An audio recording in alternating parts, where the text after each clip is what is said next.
Pascal Petit, je suis bénévole au mouvement associatif, je suis au conseil d'administration et membre du bureau. Et je vais faire une petite présentation rapide de ce qu'est le mouvement associatif. Voilà. Merci Pascal. Gwendal?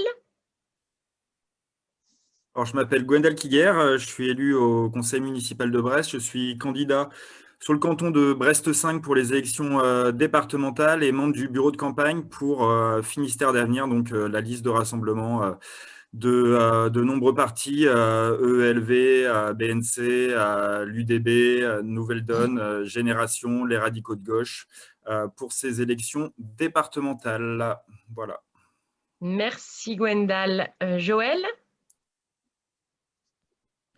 Bonjour ou bonsoir à vous toutes et à vous tous. Donc, Joëlle Huon, conseillère départementale du canton de Plouigneau, maire de Plouigneau, vice-présidente au conseil départemental du Finistère et candidate sur le canton de Plouigneau pour ces élections départementales. Merci Joël. Nolwenn? Oui, donc Nolwenn Alès-Billon, je suis responsable de la Fédération Famille Rurale du Finistère. Donc, je suis salariée. Merci Nolwenn. Michel?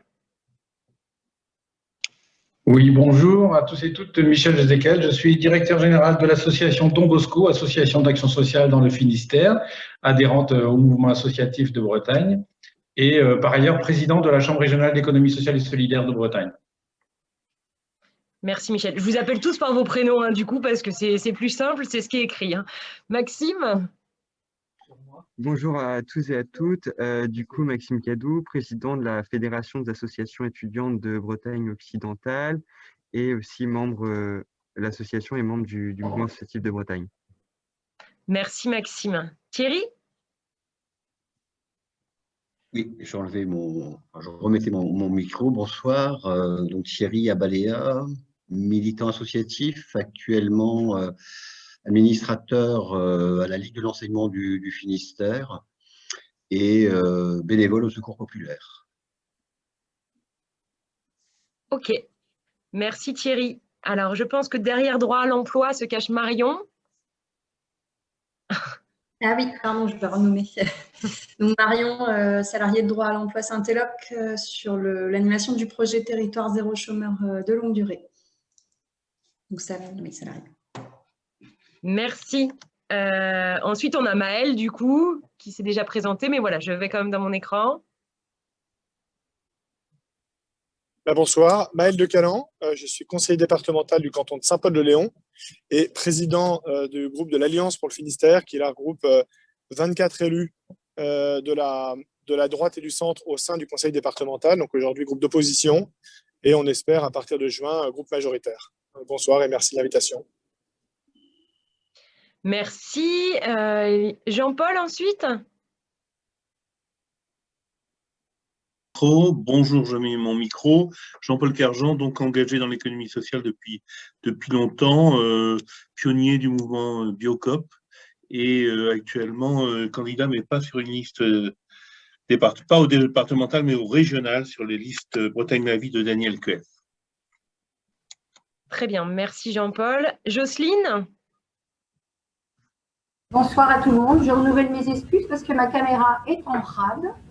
Donc, je suis désolée. Je confirme qu'à chaque fois qu'on fait un zoom avec Jocelyne, sa caméra est en rade. Ah, c'est ça, bien sûr. Donc, voilà, je me présente. Donc, Jocelyne Poitvin, je suis candidate au départemental sur le canton de Douarnenez, Fontfroid-Audierne. Candidate donc au renouvellement de mon mandat. Je suis également maire de Douarnenez et membre d'une association pour enfants handicapés, donc association Championnet. Très bien. Merci Jocelyne. Guillaume?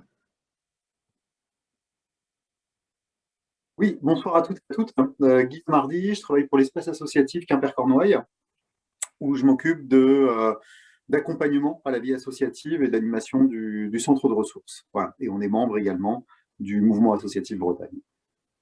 Merci Guillaume. Derrière Cormery se cache Cécile, je pense.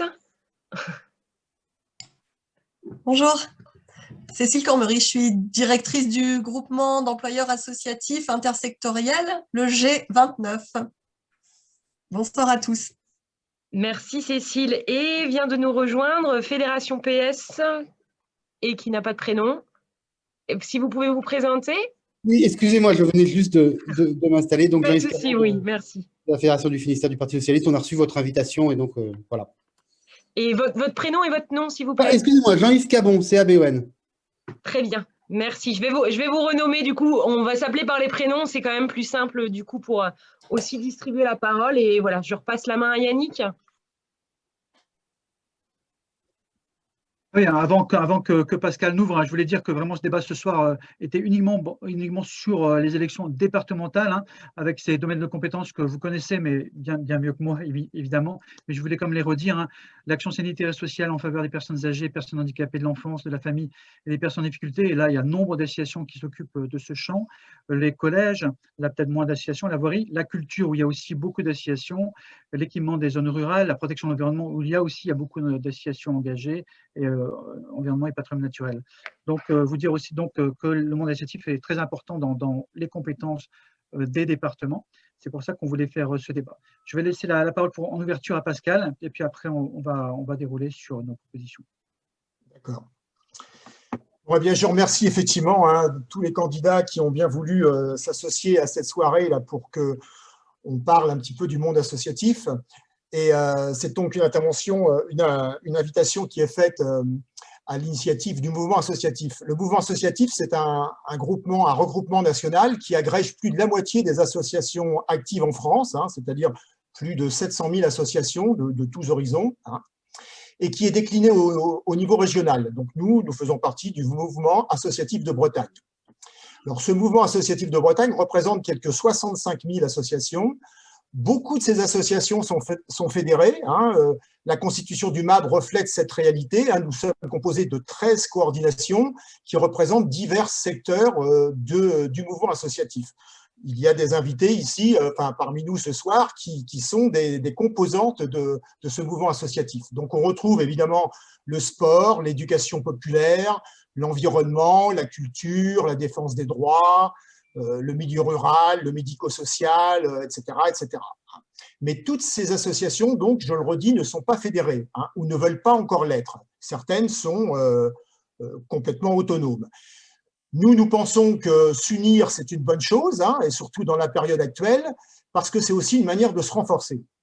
Alors, se renforcer parce que la crise sanitaire que nous traversons n'a absolument pas épargné le monde associatif. Yannick va nous communiquer tout à l'heure quelques éléments d'une enquête qui nous l'indique.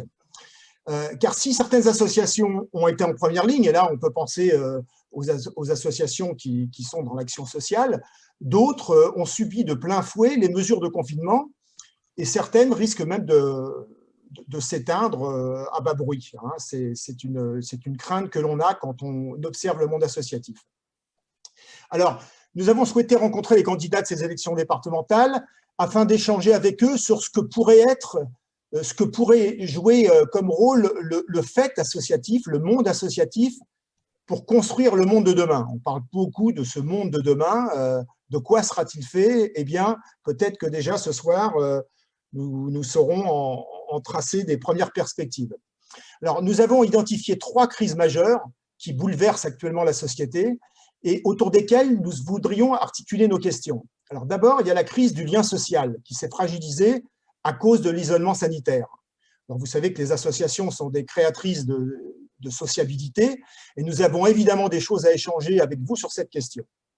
Ensuite, il y a une crise démocratique que révèle entre autres des taux d'abstention considérables et une incapacité pour nos concitoyens d'envisager clairement des débouchés politiques. Je suis sûr que cette crise vous intéresse certainement en premier chef, vous qui êtes candidat en tant qu'acteur politique, mais elle nous préoccupe, nous aussi, les associatifs. Parce que monter des projets, mobiliser des énergies, partager du sens, activer notre citoyenneté, eh bien, ce sont vraiment nos fondamentaux.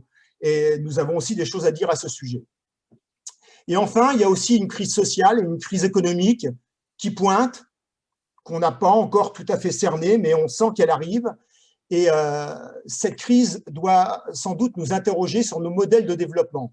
Et là encore, le monde associatif, qui s'inscrit dans une économie sociale, qui est bien antérieure même à la loi du 1er juillet 1901, a aussi des réflexions à partager avec vous sur ce thème. Donc, avant de rentrer dans le vif du sujet, eh bien, je propose de redonner la parole à Yannick pour qu'il présente l'enquête qui a été faite, un questionnaire qui a été envoyé à plusieurs associations. Voilà Yannick, je te donne la parole encore. Merci Pascal. Alors voilà, c'est la petite aspect technique. On va passer un diaporama que je n'ai pas, mais c'est Gwendoline qui va le projeter. Hop, en plein écran, voilà, super. Voilà, donc quelle politique associative dans les départements? On est donc, je ne vous l'ai peut-être pas dit, mais on est au premier des débats, on fera un débat par département, plus un débat pour les élections régionales le 2 juin. Vous êtes, les Finistériens, vous inaugurez, puisque tout commence en Finistère, comme vous le savez. Donc, on a déjà présenté le mouvement associatif de Bretagne, mais voilà, je vais passer rapidement sur les membres qui composent le mouvement associatif de Bretagne. Grande diversité, association d'environnement, défense du droit des femmes et des familles, culture bretonne, sport, évidemment, très important en Bretagne. Voilà, tourisme social, association rurale, éducation populaire, association familiale, sanitaire sociale. Voilà, je te laisse passer l'autre diapo, Gwendoline. Okay, il y en a d'autres, évidemment, l'espace associatif de Quimper, l'équivalent à peu près de Morlaix, et puis donc la FEDB qui est représentée ici avec Maxime. Voilà, nous, ce qu'on est, on est porte-voix des dynamiques associatives bretonnes, on essaie de développer la force associative et d'être donc là, ce soir, l'interlocuteur politique des associations réunies pour faire mouvement. On s'agit de l'intérêt général, puisqu'on porte aussi autant l'intérêt général que les pouvoirs publics. C'est pour ça qu'on doit, à notre point de vue, rester unis. Donc, on a fait une petite enquête, très rapide. C'était vraiment pour illustrer et pour pouvoir donner un peu de matière au débat ce soir. Une enquête anonyme qu'on a fait sur un mois en ligne sur leurs attentes et leurs relations qu'ils pouvaient avoir avec les conseils départementaux. Et je vais vous donner les résultats ce soir, donc on ne les a pas encore diffusés. Hop, je te laisse passer l'autre diapo, s'il te plaît, Gwendoline. Oui. Ou alors je te laisse expliquer, Gwendoline, si tu veux. Non, oui, on peut. Je te laisse la main parce que c'est plutôt toi qui as mené cette enquête. Excusez-moi, je vais commencer, mais vas-y. Oui, voilà, donc sur cette courte enquête, du coup, là, vous avez juste une répartition des associations qui ont répondu, des associations finistériennes, qui sont entre 19 et 21 000. Ce sont les derniers chiffres du coup de 2021. On a une répartition avec voilà, une majorité d'associations culturelles et sportives, mais ce qui représente en fait finalement aussi, c'est proportionnel au nombre d'associations culturelles et sportives qui sont aussi plus importantes sur le territoire et en France de manière générale. Voilà, juste sur la répartition, on a posé juste vraiment 3 questions très très simples pour avoir une meilleure visibilité de quelles sont les relations entre le conseil départemental et l'association. Et voilà, la première question, c'était est-ce que vous estimez que vos relations sont satisfaisantes? Bon, globalement, que ce soit en Bretagne de manière générale ou dans le Finistère, voilà, on est autour de 70% de satisfaction et 30% de non-satisfaction. Donc, c'est quand même plutôt positif. Et voilà, sur cette enquête, l'idée, elle a été de mettre en relief aussi les résultats bretons, donc de la totalité de l'enquête, et les résultats finistériens en comparaison.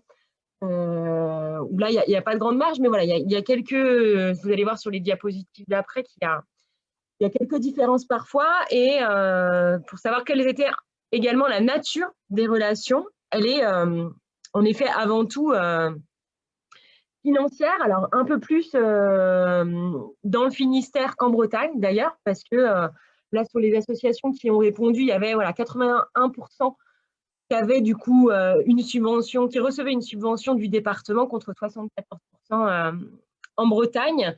Il y a également plus de relations, en tous les cas, sur la technique, la mise à disposition de locaux, de matériel, des choses qu'on retrouve également parce que parfois on n'a pas de subvention, mais on participe quand même à des actions, à la construction de politiques publiques. Donc on a une relation politique aussi avec le conseil départemental et parfois aucune relation, c'est aussi le cas.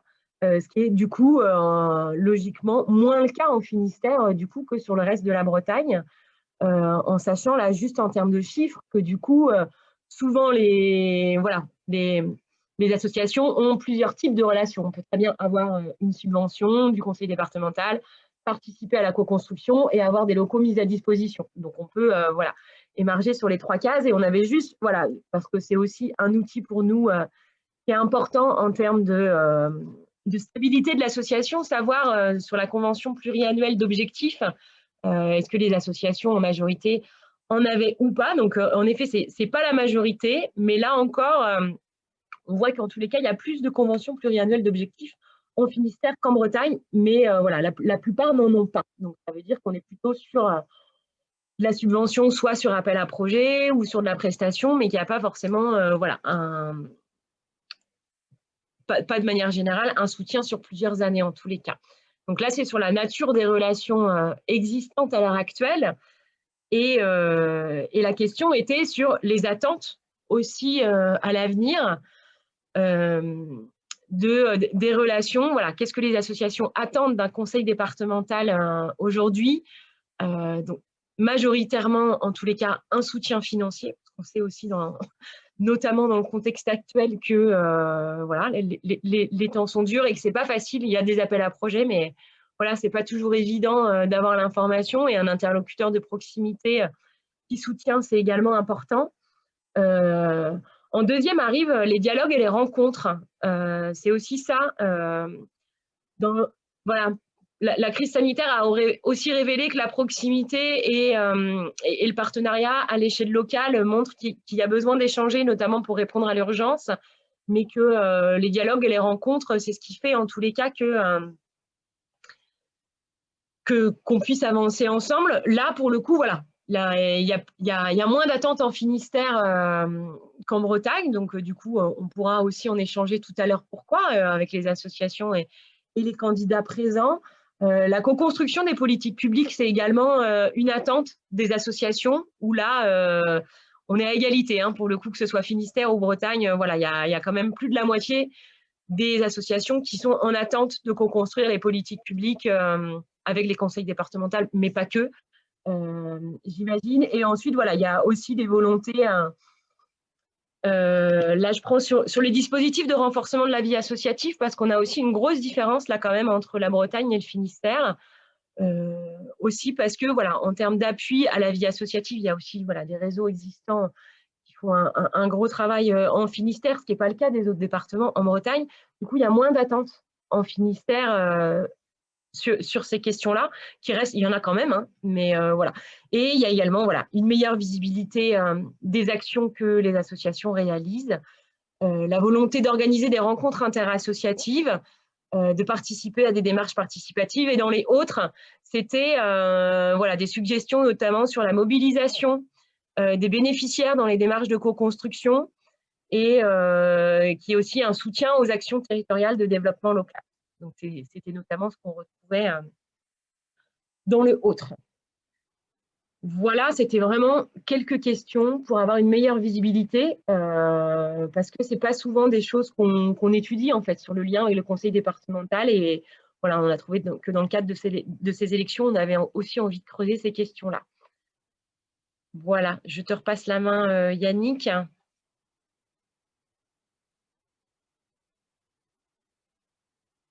Ton micro est coupé, Yannick?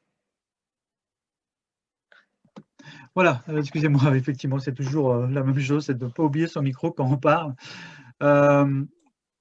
Donc voilà, ce que je voulais vous présenter, c'est qu'effectivement apparaît nettement, au-delà du soutien financier auprès des associations, une volonté, une appétence à co-construire, à avoir un dialogue de qualité avec la collectivité territoriale, aller même jusqu'à la co-construction de politiques publiques. On va avancer, si tu veux, Gwendoline, avec la prochaine diapo sur, par exemple, il y a des engagements sur lesquels nous, on souhaiterait avancer avec vous, si vous êtes élus, c'est d'organiser des assises de la vie associative avec les acteurs associatifs et leurs partenaires publics avec un diagnostic partagé, une feuille de route commune. Alors, avec le département du Finistère, avec l'exécutif actuel, on l'avait organisé. Il y avait eu à l'assaut il y a déjà 3 ans, je crois, je ne me souviens plus exactement, à Quimper, qui a eu un grand succès. Il y avait eu 500 participants, c'était très intéressant. Voilà. On l'organise également, nous, au niveau régional, avec le conseil régional. Mais voilà, on trouve que c'est important d'organiser des assises au niveau départemental. Sur les chartes d'engagement réciproque aussi, voilà aussi une proposition qu'on fait sur le partenariat qu'il peut y avoir entre les associations, l'État en département ou en région et le département, le conseil départemental. C'est-à-dire que les associations réunies signent une charte avec la collectivité et des deux côtés, on s'engage. Après, évidemment, sur l'exécutif, on trouve ça fort, mais d'avoir une politique publique forte envers le monde associatif, mais aussi d'avoir une vice-présidente ou un vice-président délégué à la vie associative avec une commission dédiée. Structurer l'accompagnement des associations en renforçant le soutien aux têtes de réseau départemental, c'est très important, en particulier en Finistère, parce qu'il y a une longue histoire de structuration de la vie associative dans ce département, qui vient de loin, avec tout le travail vraiment de fond, qui est un exemple en Bretagne de l'espace associatif de Quimper et de Cornouailles, du Résam à Morlaix, qui est à peu près l'équivalent, mais peut-être moins important, et puis avec Brest, qui commence à bouger aussi autour d'une maison des associations. Mais c'est l'idée de pouvoir accompagner, structurer et soutenir ces démarches. Et on l'a bien vu pendant cette crise, combien le soutien à la vie associative par les fédérations, par les coordinations, par les maisons des associations est important. Et puis, au sein du conseil départemental, diffuser des outils juridiques en faveur de la subvention et des conventions pluriannuelles d'objectifs, des fameuses CPO. C'est-à-dire que savoir, dans le cadre d'une initiation, se dire que l'année prochaine, on ne sait pas exactement combien on va pouvoir bénéficier de subventions, c'est très compliqué parce qu'on ne peut pas se projeter dans le temps et foncer dans son objet associatif. Mais se dire que sur 3 ans, on a la garantie d'avoir une telle somme, on peut y aller et vraiment développer, être beaucoup plus à l'aise dans son projet et pouvoir l'investir et mobiliser, quoi. Ça, c'est important, effectivement, les CPO. Ça se fait de plus en plus avec effectivement le conseil départemental, certains conseils départementaux et puis avec le conseil régional. Voilà quelques propositions. Je te laisse avancer les diapos, s'il te plaît, Gwendoline. Je n'ai pas la main, je suis désolé de te demander à chaque fois. Mais d'autres propositions dont on pourra parler tout à l'heure pendant le débat, mais je vous le donne un petit peu comme ça, un peu brut, hein, excusez-moi, mais harmoniser les outils relatifs aux subventions avec un dossier unique. Parfois, c'est complexe quand on va chercher de l'aide publique, surtout pour les petites associations.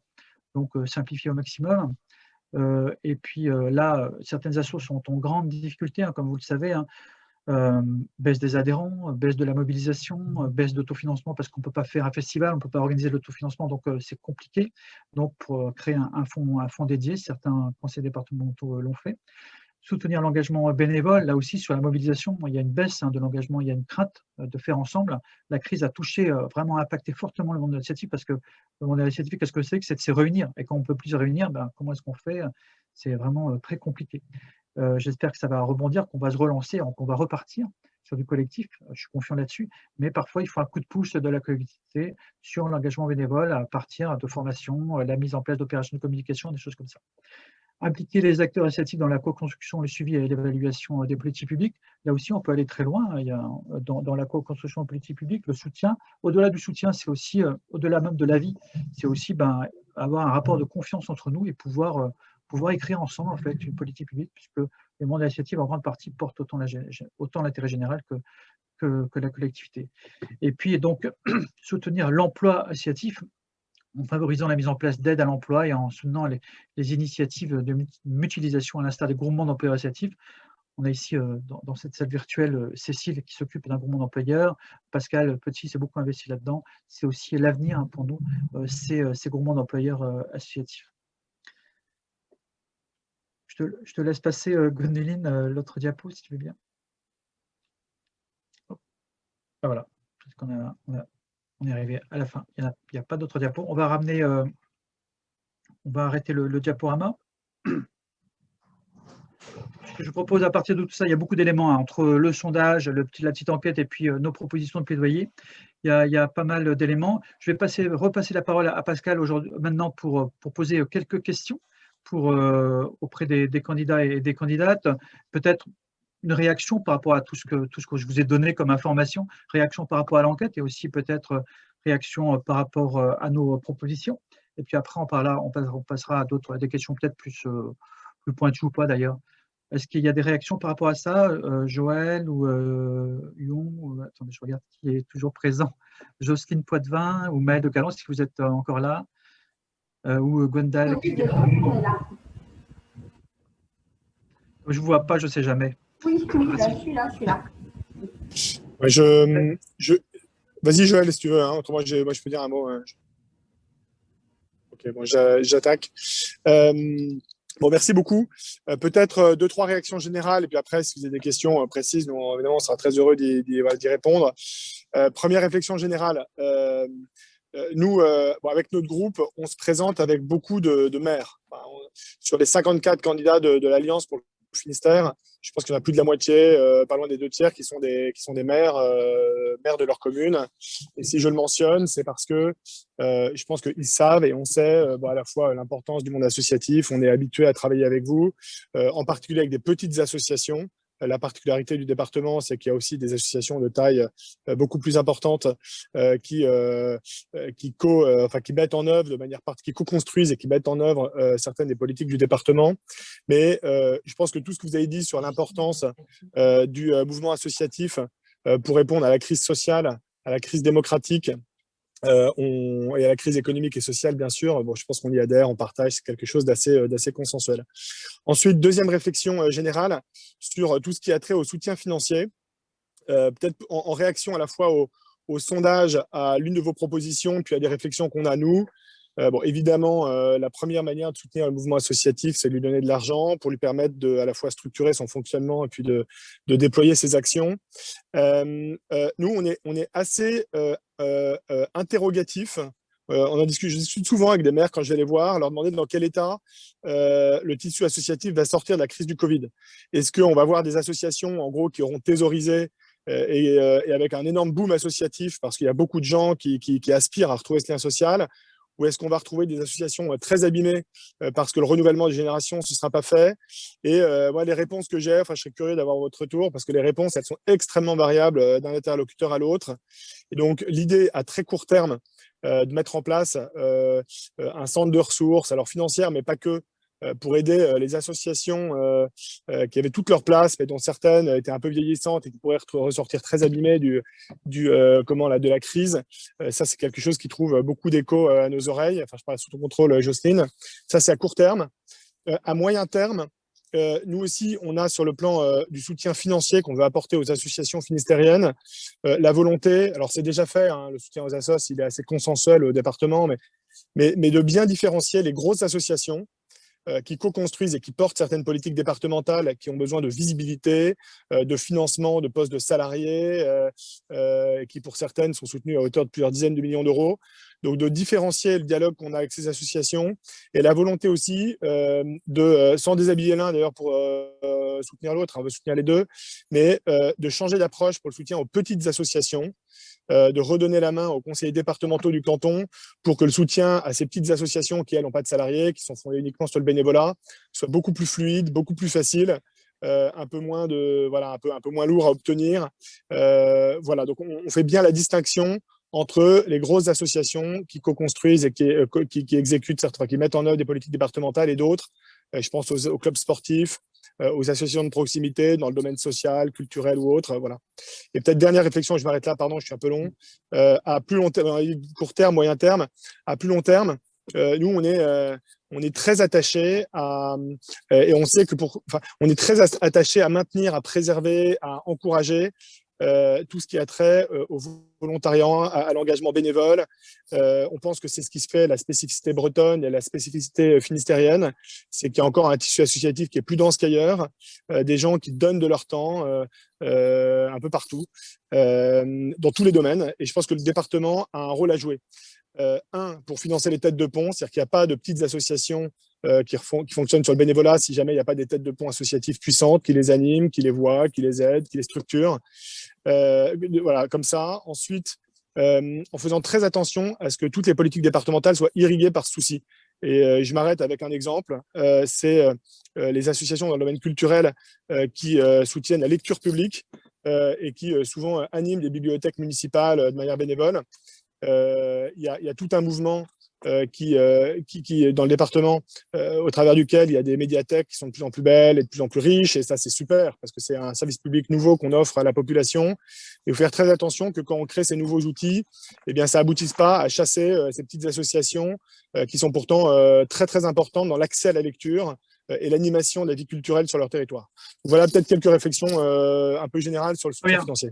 Très bien, je vous remercie, M. Decalon. On va essayer d'avoir une parité de parole. Hein, on va essayer d'avoir cette parité entre chacun. Maintenant, je vais donner la parole de manière à peu près, enfin, on va essayer de garder le même temps pour Joël Huon, si vous pouvez avoir le même temps, et puis pour Gwendal Kiguer. Vous avez demandé la parole, Joël, je vous laisse réagir. Oui, merci. Tout d'abord, je vous remercie pour nous faire part de ce petit sondage. Je crois que c'est très, très intéressant. Alors, le département du Finistère est très engagé auprès des associations. Tout d'abord parce que nous avons des compétences qui sont portées par les associations. Et de plus, je crois qu'il y a un attachement très fort dans le Finistère à toutes ces associations parce que ce sont des emplois non délocalisables, c'est de l'économie sociale et solidaire, c'est aussi de l'accompagnement de nos publics ou de nos habitants les plus fragiles et c'est quelque chose de très très important aussi pour faire cette cohésion sociale, je crois. Alors, vous parliez des CPO, j'en profite pour peut-être en parler. C'est vrai qu'avec, et Michel Gézéquel pourra sans doute venir appuyer ce que je vais dire. Nous sommes sur des conventions pluriannuelles d'objectifs et de moyens et nous les signons assez régulièrement. Beaucoup d'associations aujourd'hui qui œuvrent dans le domaine de la solidarité sont déjà signataires avec nous de ces POM. Après, moi, je suis très, très inquiète. Alors, c'était en 2017 qu'on avait fait les premières assises, là. Ça avait été un gros succès. Après ces assises, on avait aussi construit le livre blanc avec vous, avec l'ensemble des associations du Finistère. Moi, je suis inquiète aussi par rapport à cette crise sanitaire qui a affaibli les associations, financièrement certainement, mais moralement aussi. Et j'ai peur que certaines associations, en tout cas les bénévoles, le cœur de l'association, ne trouvent pas l'énergie pour redémarrer après cette crise. Bon, on n'en est pas tout à fait sorti, mais j'espère qu'on va en sortir assez rapidement et qu'il faudra sans doute se rencontrer pour trouver des outils pour accompagner l'ensemble de ces associations en difficulté. Ça, je crois que c'est quelque chose qu'il faudra faire dès qu'on pourra se voir. Alors, pour revenir juste sur le livre blanc, sur ce livre blanc, le livre blanc avait été écrit avec vous et il y avait 12 objectifs. Nous n'avons pas encore mis tout en œuvre, hein, mais en tout cas, on s'était engagé à mettre des outils de communication en place au travers du Pénarbed et des sites internet. Ça, on commence à le faire assez régulièrement. On avait aussi déjà entamé quelques logiques de co-construction avec vous sur les politiques publiques du département. Pas sur l'ensemble des thématiques, je l'admets aisément, mais ça, c'est quelque chose qu'on devra poursuivre. Et plus récemment, on souhaite, notre collègue Eliane Pallier, là, vient de participer aujourd'hui, a été intégrée dans la conférence permanente de la vie associative pour justement avoir aussi une vision plus globale et pour essayer, donc dans cette conférence, là, il y a l'État, il y a la région et nous sommes le premier département apparemment à y entrer et pour essayer de co-construire et d'accompagner et d'anticiper aussi les besoins et puis même la manière d'aujourd'hui de construire de construire et de travailler ou en tout cas de faire vivre une association au fil du temps. Alors, les soutiens, c'est évident qu'on souhaiterait sans doute faire plus et quand vous dites qu'il faudra sans doute se revoir pour essayer de regarder très précisément les associations en difficulté, c'est bien évident. Pour nous, les associations, c'est aussi c'est l'attractivité et la vie de ces départements, et il est évident que dans les mois à venir, il faudra se retrouver parce que je pense qu'on a un grand chantier encore à mener à vos côtés. Très bien, merci Madame Lyon. Juste, vous avez tenu le temps un peu imparti, on ne s'était pas donné vraiment un timing, mais je me suis calé sur l'intervention de M. De Caland. Je vous donne à peu près le même temps, enfin le même temps, pas qu'à peu près. Gwendal Kiguer, si vous voulez intervenir par rapport à ce qu'on s'est dit. Ouais, je vais essayer de faire un peu plus court que mes prédécesseurs. Déjà pour dire que moi à la différence d'eux, je ne suis pas actuellement élu du conseil départemental, donc forcément j'ai pas la même expérience qu'eux dans la connaissance de ce rapport entre les départements et les associations. Mais par contre, je viens du monde associatif. Voilà, Monsieur Caland disait qu'il y avait beaucoup de maires sur sa liste. Nous, il n'y en a aucun. Par contre, il y a de nombreuses personnes qui sont salariés d'associations, qui sont bénévoles dans des associations, qui viennent de réseaux, justement, voilà, que ça soit de Sémaphore, que ça soit du Résam, que ça soit des personnes qui sont passées par là et qui donc connaissent aussi tout ce monde associatif. Hein. C'est mon cas également. Par rapport à ce que vous nous avez présenté, il y a plusieurs choses qui sont assez intéressantes, hein, même par rapport à l'intervention de mes prédécesseurs aussi, qui montrent que finalement, c'est assez consensuel pour l'instant, en tout cas, hein, à ce moment-là du débat sur cette volonté de soutien aux associations. Donc ça, je m'en réjouis quand même, hein, de même que la satisfaction à 73% des répondants, en tout cas sur ce qui est fait actuellement par le département. On peut toujours viser mieux, bien entendu, mais déjà, on peut se satisfaire de ça. Sur les conventions pluriannuelles d'objectifs, on reviendra sans doute dessus aussi au cours de la discussion, hein, avec 45%, donc au-dessus de la Bretagne, mais qui pour moi doivent être augmentés parce que pour justement avoir travaillé dans des associations, on sait bien que ça fait partie des enjeux, hein, cette question de la visibilité, donc d'être capable d'avoir des conventions pluriannuelles, ce qui n'empêche pas de réviser aussi quand même chaque année, puisqu'il y a bien objectifs aussi. Les objectifs, ils sont à définir ensemble, voilà, et à évaluer également ensemble et à voir ce qu'on met dedans. Et là-dessus, je pense qu'il y a des choses à faire autour de l'utilité sociale et essayer de développer de nouveaux critères liés à cette question de l'utilité sociale des associations. Je pense qu'il y a un vrai travail à faire là-dessus. Sur le renforcement de la vie associative aussi. Et là, je rejoins Maël de Caland là-dessus, sur la distinction dans les associations entre finalement les associations employeuses et les associations non employeuses, uniquement portées par des bénévoles. On n'est pas exactement sur les mêmes enjeux sur les associations employeuses. Il y a un vrai enjeu de financement beaucoup plus important que pour les autres, et puis de structuration, sur des questions justement.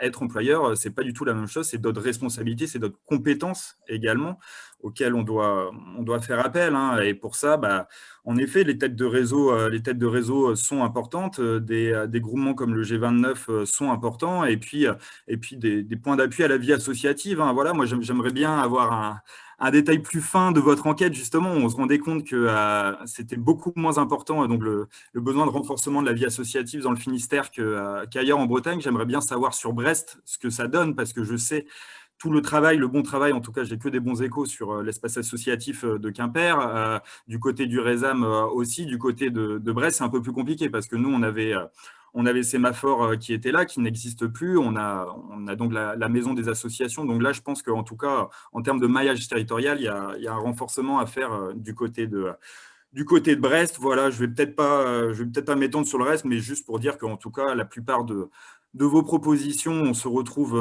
complètement dedans, si ce n'est le soutien financier, où là, évidemment, je ne peux pas faire de promesses que je ne serai pas garanti de tenir, où là, faut vraiment évaluer dans le détail. Voilà. Merci Gwendal Kiguer. Je vais laisser la parole maintenant à Pascal Petit qui va poser une ou deux questions. Et puis après, ce que je vous propose, toujours dans la même méthode, hein, c'est-à-dire vous avez la parole tous les trois sur le même timing si vous pouvez, pas trop long aussi, pour que chacun puisse s'exprimer. Puis après, je lancerai un appel pour les représentants asiatiques qui sont présents dans la salle pour pouvoir poser les questions qu'ils souhaitent. Voilà, je te laisse la parole, Pascal. Ouais. Oui, mais bon, on voit bien, tout le monde aime les associations. Hein. Tous les élus aiment les associations et tous les élus en campagne aiment les associations. Maintenant, il s'agit de savoir comment elles sont perçues, ces associations. Est-ce qu'elles sont considérées comme un supplément d'âme dans un monde très difficile et qui permet des respirations démocratiques, des respirations sociales, une aide, une capacité à aller au plus diffus de la société pour explorer des nouveaux besoins ou des besoins qui ne seraient pas apparus tout de suite aux collectivités locales qui sont en charge de la puissance publique. Donc voilà, première question, c'est comment c'est perçu? Parce que nous, monde associatif, nous considérons que nous avons une particularité politique, c'est que nous nous affichons, nous voulons être à la fois en dehors des logiques commerciales, en dehors des logiques de compétition, etc. Et en même temps, nous ne voulons pas non plus être inféodés à des collectivités locales, à une puissance publique qui nous piloterait un petit peu pour mettre en place des politiques publiques avec lesquels nous ne serions pas nécessairement en désaccord, mais qui ne seraient pas l'émanation réelle de ce que nous percevons, de ce que nous avons pu explorer des difficultés sociales. Donc voilà, on a beaucoup parlé de co-construction de politiques publiques. Moi, j'aimerais bien qu'on explore davantage, qu'on approfondisse la réflexion sur qu'est-ce que c'est que co-construire avec des associations. Est-ce qu'on respecte leur autonomie de décision, leur capacité à choisir leur champ d'action, leur répertoire d'action, ou alors est-ce qu'on les instrumentalise un petit peu, est-ce qu'on les met à son service pour mettre en place des politiques publiques qui n'ont pas nécessairement été décidées par elles, quoi. Voilà, donc ma question elle va sur cet approfondissement de la question de la co-construction. Très bien. Qui veut répondre à Pascal Petit? Levez la main, comme ça, comme vous voulez. Dites-moi. Je ne sais plus, on peut lever la main. Oui. Moi, je voulais, Madame Potvin, allez-y. Si vous le permettez, moi, je voulais intervenir parce que le terme association est un terme très large. Et c'est un peu difficile au niveau du département de mettre toutes les associations sur le même plan. C'est-à-dire qu'il y a dans le domaine de la personne âgée, dans le domaine du handicap, et ce n'est pas M. Jezequel qui me dira le contraire, c'est des relations avec les départements qui sont des relations de financeurs. Et comment dirais-je, là, il faut effectivement être complètement en phase pour faire de la co-construction, pour être, je dirais, et mettre en place des CEPOM pour avoir une visibilité sur l'avenir, puisque ces associations remplissent un rôle d'utilité publique. Par contre, il y a d'autres associations culturelles, comment dirais-je, sportives, qui, elles, ont souvent, comment dirais-je, un territoire un peu plus local, où le département intervient comme partenaire. Il n'est pas le financeur principal. Il n'est donc pas, on va dire, à l'initiative, et ça, je veux être bien clair là-dessus, le département ne doit pas s'immiscer dans le projet culturel ou associatif. Il y a un conseil d'administration qui est, on va dire, serein et qui détermine la politique que va mener son association.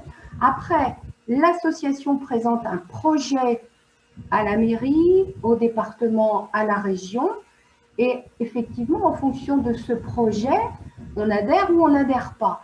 Mais en tout cas, dans mon groupe, il n'est pas question d'apporter une connotation politique dans le sens je vais dans le bon sens ou dans le mauvais sens. Il faut que l'association garde son autonomie de projet, bien entendu. Mais je vous dis, moi je fais le distinguo entre l'association où le département est le principal financeur et l'association où le département est un partenaire.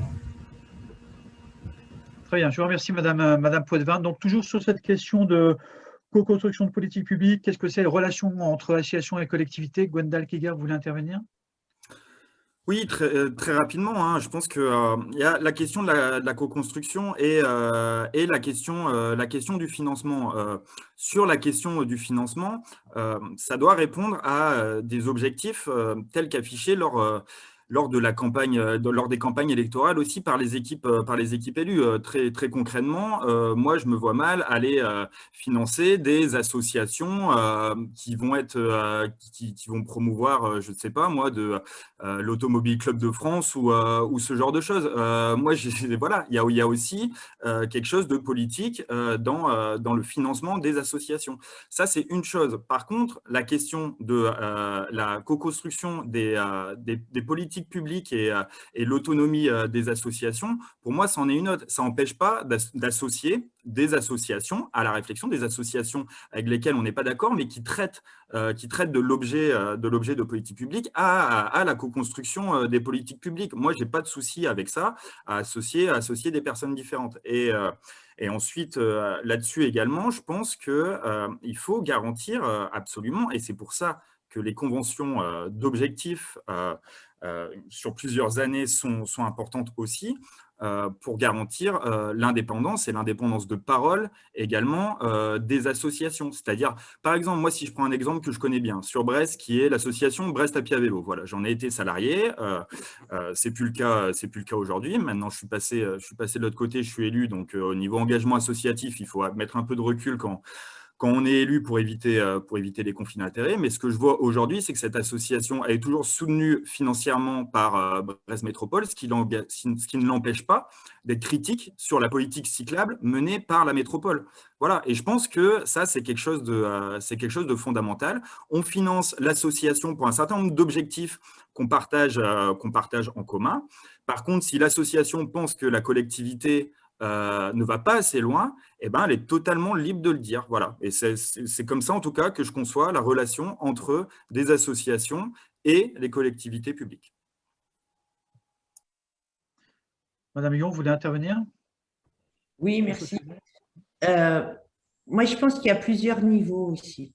Quand il s'agit, je pense qu'il est essentiel de travailler avec les têtes de réseau et de soutenir les têtes de réseau déjà, parce que c'est elles qui ont cette vision d'observation un peu du monde associatif, qui connaissent les associations et qui connaissent aussi leurs difficultés et leurs besoins.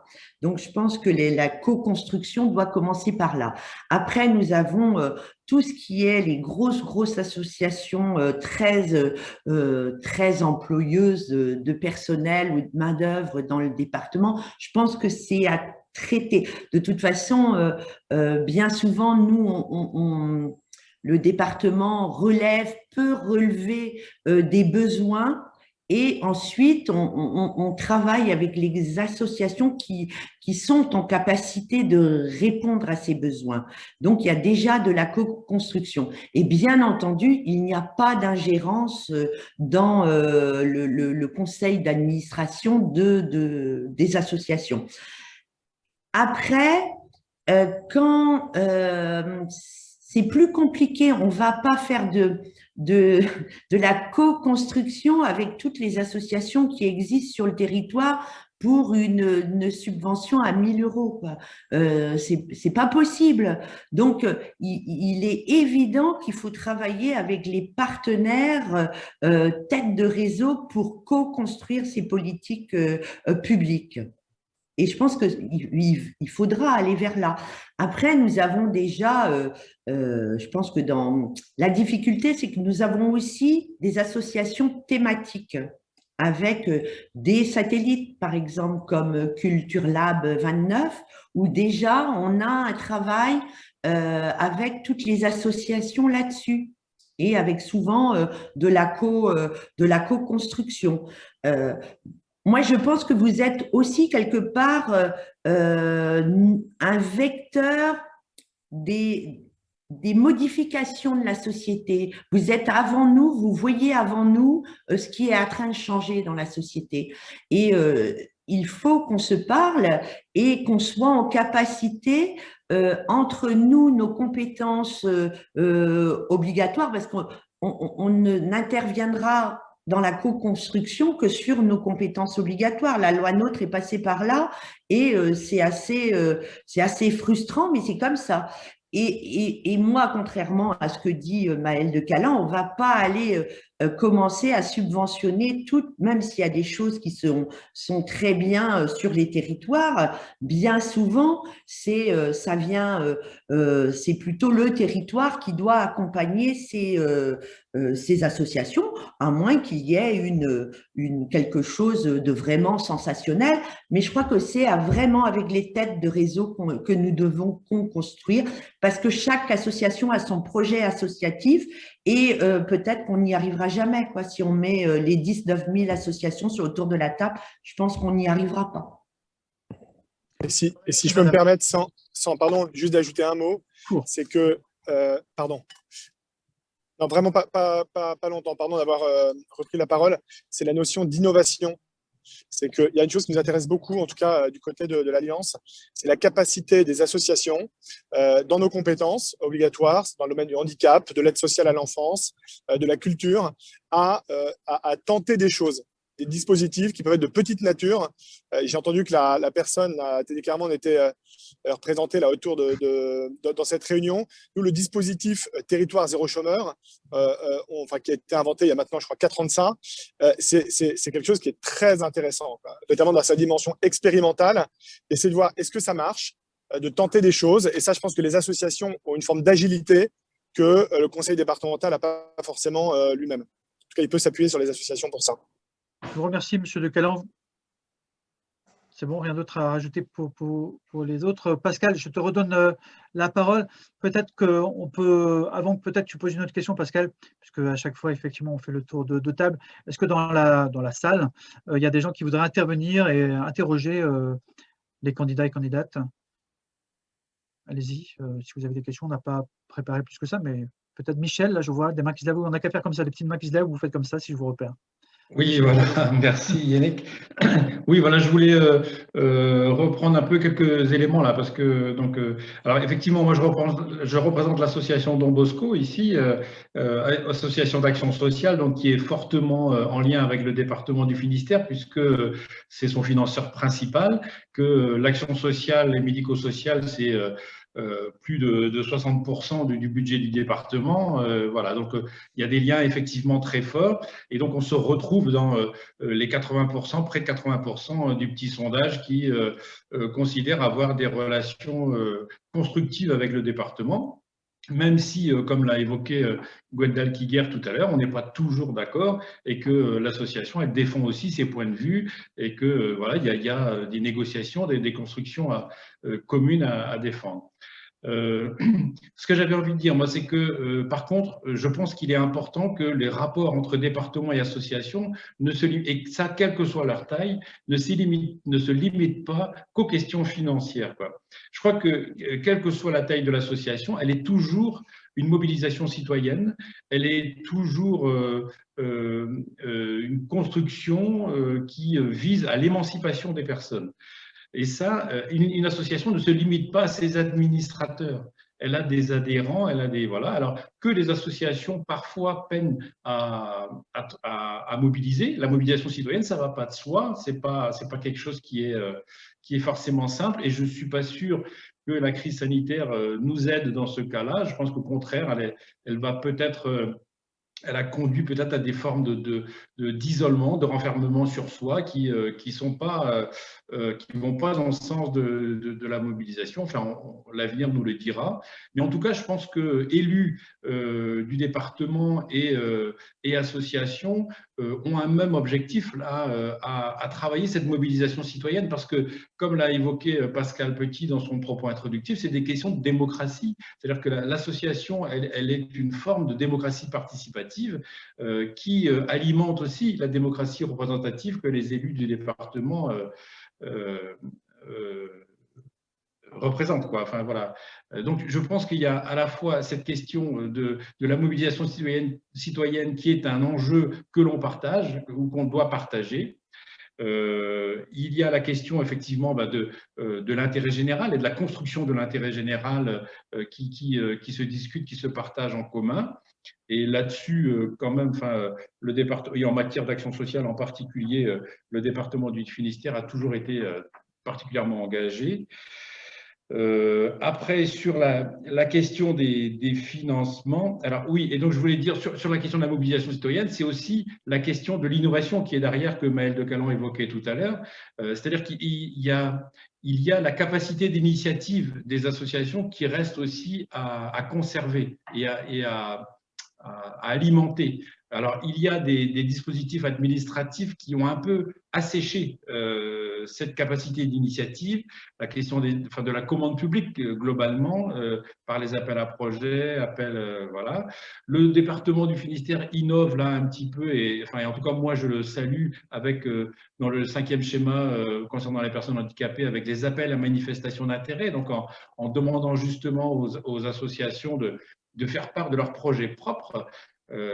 Voilà, et donc ça, c'est des choses qui vont, je trouve, dans le bon sens, dans la reconnaissance de l'initiative associative, et qui permet d'alimenter des réponses nouvelles, des innovations à prendre en compte, etc. Donc, je pense qu'il faut vraiment poursuivre dans cette voie-là, mais permettre aux associations de développer leur capacité d'initiative, c'est aussi permettre à la mobilisation citoyenne. Voilà, c'est un ensemble qui doit fonctionner là, ne pas instaurer ou placer les associations uniquement dans la commande publique, dans la réponse à la commande publique.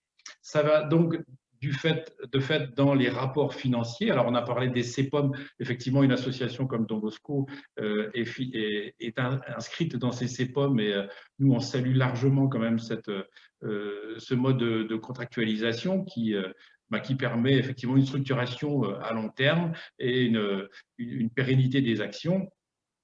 Donc ça, c'est vraiment à saluer. Maintenant, dans le cadre du financement des organisations, alors je parle de toutes les associations, là, pas simplement Don Bosco, ou des grosses associations, mais aussi les petites. Il y a un rapport financier au monde associatif qui est toujours un peu complexe avec les élus, où on aurait tendance à considérer qu'une association qui fait des résultats excédentaires est une association qui a été trop financée.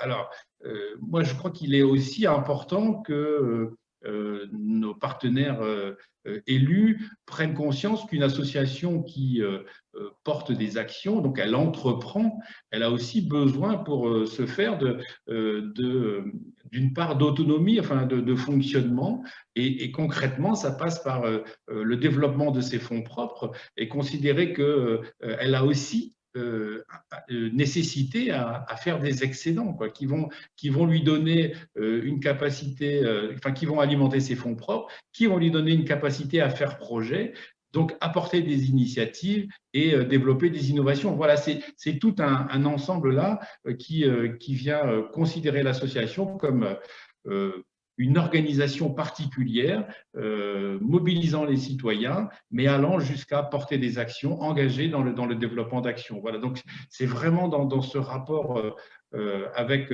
ici le département en particulier que l'ensemble de ces questions sont à regarder.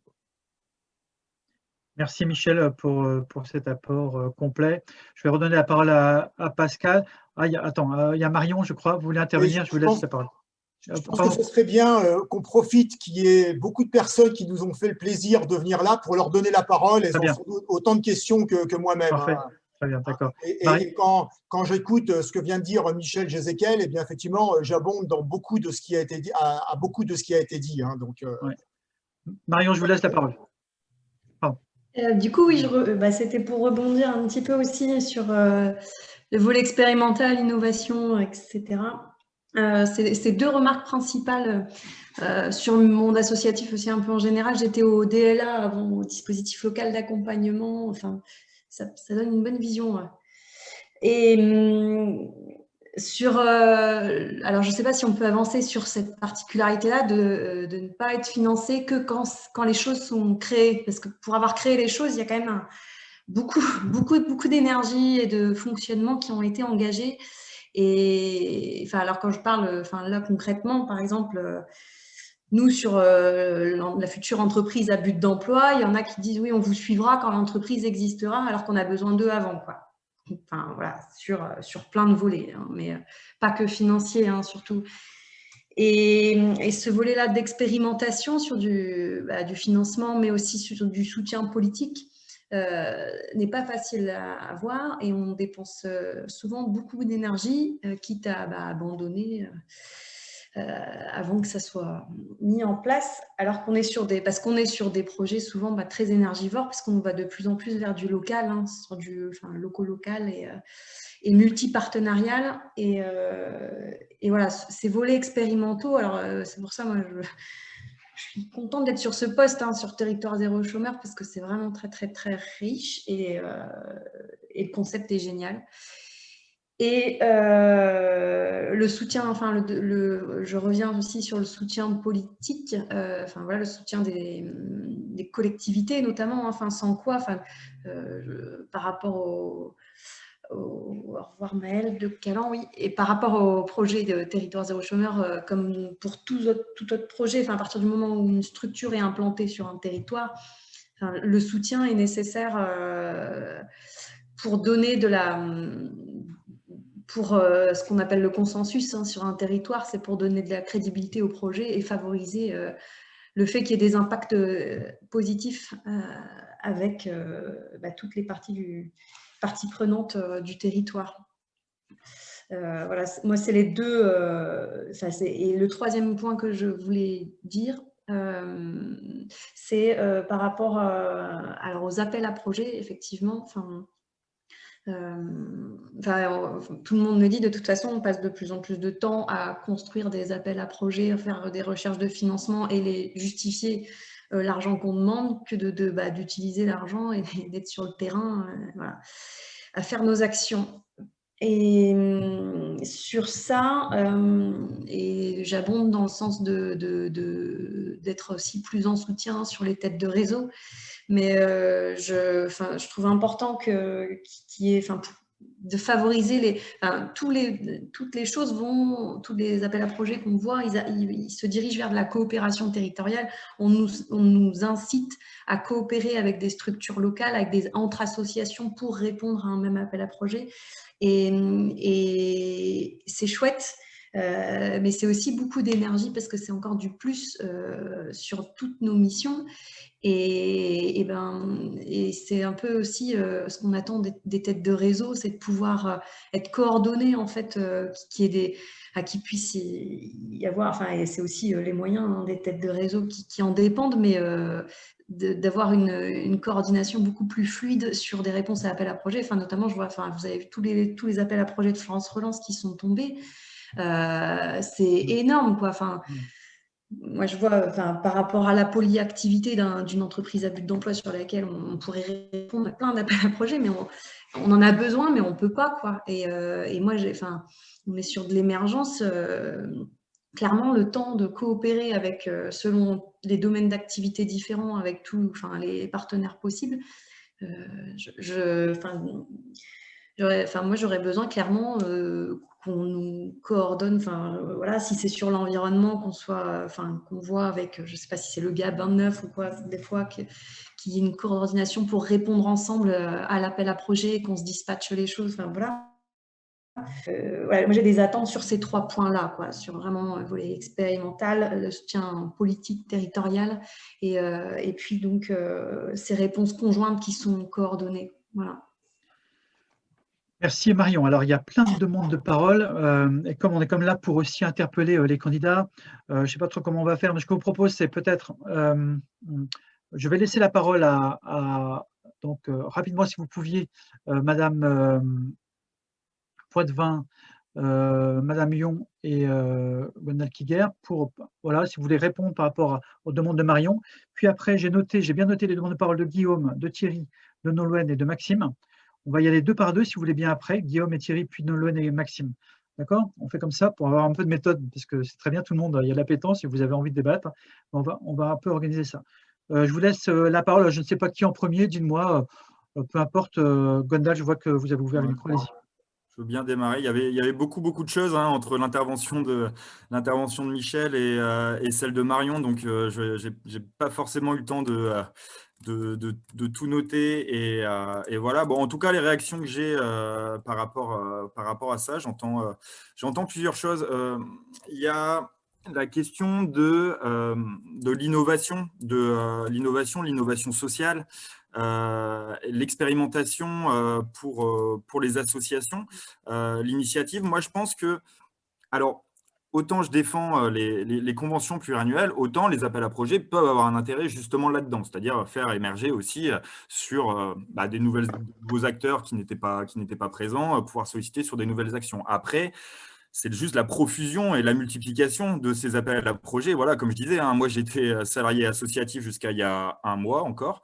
J'ai passé les 4 mois de mon contrat à essayer de financer la suite de mon contrat. Donc je sais très bien, très bien de quoi vous parlez. Donc clairement là-dessus, il y a des choses à faire, mais je ne suis pas anti-appel à projet par principe pour autant. Sur la question de la phase d'émergence et d'expérimentation, je suis assez d'accord, il y a des choses à faire. Alors pour moi, il y a quand même un acteur là-dessus qui est Bretagne Active, qui va soutenir justement sur ces phases d'émergence. Donc là, bon, ça sera peut-être plus lors du débat sur la région Bretagne que ça sera abordé ce genre de choses. Mais je pense que Bretagne Active a un rôle important. Après, on peut avoir aussi tout ce qui est la notion de fabrique à initiative aussi. Je sais que sur le territoire, en tout cas, il y a le TAG 29 qui bosse sur ces questions-là et qui peuvent être des choses assez intéressantes justement pour à la fois identifier le besoin sur un territoire et trouver des moyens innovants d'y répondre. Donc, je pense que ce genre de dispositif suivi d'appel à manifestation d'intérêt, en effet, ça peut être quelque chose d'intéressant. Niveau régional, il y a le FISO aussi sur l'innovation sociale, voilà, que je ne connais pas forcément très bien, mais en tout cas, je sais que ça existe. Sur l'attente des têtes de réseau, là, c'est à voir, en effet, avec les têtes de réseau concernées, mais en tout cas, je trouve qu'il y a en effet un travail à faire de savoir justement qui est capable de regrouper justement tous les appels à projets qu'il y a et d'aller irriguer après les assos. Donc ça, après, bon, ça dépend des têtes de réseau. Là, je vais pas m'étaler là-dessus. Et puis enfin, sur la coopération qui est de plus en plus demandée entre associations pour répondre à un même appel à projet, je trouve ça intéressant. Ce que je trouverais intéressant aussi, c'est que les collectivités territoriales en fassent de même. C'est-à-dire qu'on demande aux associations de se regrouper pour répondre à un appel à projet. Moi, je trouverais ça bien aussi que les collectivités se regroupent, elles, entre elles, pour proposer les mêmes appels à projet, ou en tout cas, pour proposer quelque chose de beaucoup plus simple. Voilà, ça faisait partie de vos propositions, je crois, sur CERFA unique, ce genre de choses. Pour moi, c'est une des clés aussi, c'est-à-dire qu'on se retrouve à faire souvent les mêmes dossiers avec les mêmes choses dedans, mais chacun veut son CERFA, chacun veut son truc spécifique et on ne s'en sort pas, ça demande énormément de temps. Donc voilà, ce qu'on demande aux associations, je pense qu'il faut se l'appliquer à soi-même aussi. Ça fait partie des pistes, à mon avis, à étudier. Merci, M. Kiguer. Madame Muon, si vous voulez, puis après Madame Poitvin, M. De Caland nous a quittés. Oui, oui. Alors pour répondre, moi je n'ai pas tout noté non plus. Alors sur l'innovation sociale, c'est évident que les associations sont souvent, et je pense qu'en plus en cette période de crise, il est évident que l'ESS est vraiment a de l'agilité bien plus que nos collectivités, hein. C'est des grands paquebots à manœuvrer. Et que les associations sont vraiment auprès de la population, auprès des besoins, mais ça, je l'ai déjà dit. Après, c'est vrai que c'est compliqué, même si les CEPOM aujourd'hui donnent un peu plus de latitude sur cette innovation sociale, quand même, parce qu'au niveau du contrat d'objectifs et de moyens, il y a aussi un peu de latitude. Après, les CEPOM ont été aussi un peu faits pour permettre aux associations d'essayer de trouver des marges de manœuvre financières. Après, ça devient de plus en plus compliqué parce qu'on a bien vu que cette crise a impacté encore les plus fragiles. Ça, on est tous d'accord là-dessus. Et nous sommes aussi, et c'est terrible à dire, mais nous sommes aussi garants de notre budget et garants de l'argent public. Et vous savez aussi dans quelle situation aujourd'hui les départements se trouvent, où nous n'avons plus aucune autonomie financière, parce que le dernier taux d'imposition que nous avions a été transféré aujourd'hui sur le pôle, sur les communes, hein, globalement, et qu'on nous a transféré une part de TVA. Donc, notre marge de manœuvre est aussi très, très, très limitée. Donc, c'est pour ça qu'on est souvent aussi assez fragile et assez peut-être frileux sur tout ce qui est expérimentation, parce qu'on n'a pas trop les moyens non plus, quoi. On a des compétences propres aujourd'hui c'est 60% du budget du département qui est fléché sur des compétences en fait qui sont déléguées par l'État et qui sont à financer par le budget du conseil départemental. Et quand on commence notre budget en janvier, on ne sait pas combien il y aura, par exemple, d'allocataires au RSA, et on sait que c'est… Moi, juste une petite parenthèse. Quand j'ai été élue en 2008, nous étions sur un budget à peu près de 60 millions d'euros pour le RSA. Nous sommes aujourd'hui à 120 millions d'euros sur cette allocation, sans compensation de l'État depuis que le RSA a été transféré. Donc, c'est bien sur les fonds propres. Donc, c'est pas pour dédouaner, pas du tout, peut-être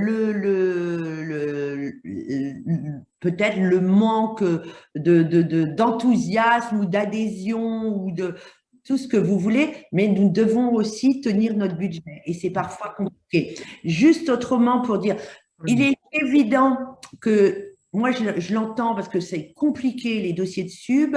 On y travaille pour essayer de faire des dossiers communs, sauf avec la difficulté aussi, c'est que toutes les collectivités n'ont pas les mêmes compétences et pas les mêmes priorités. Voilà.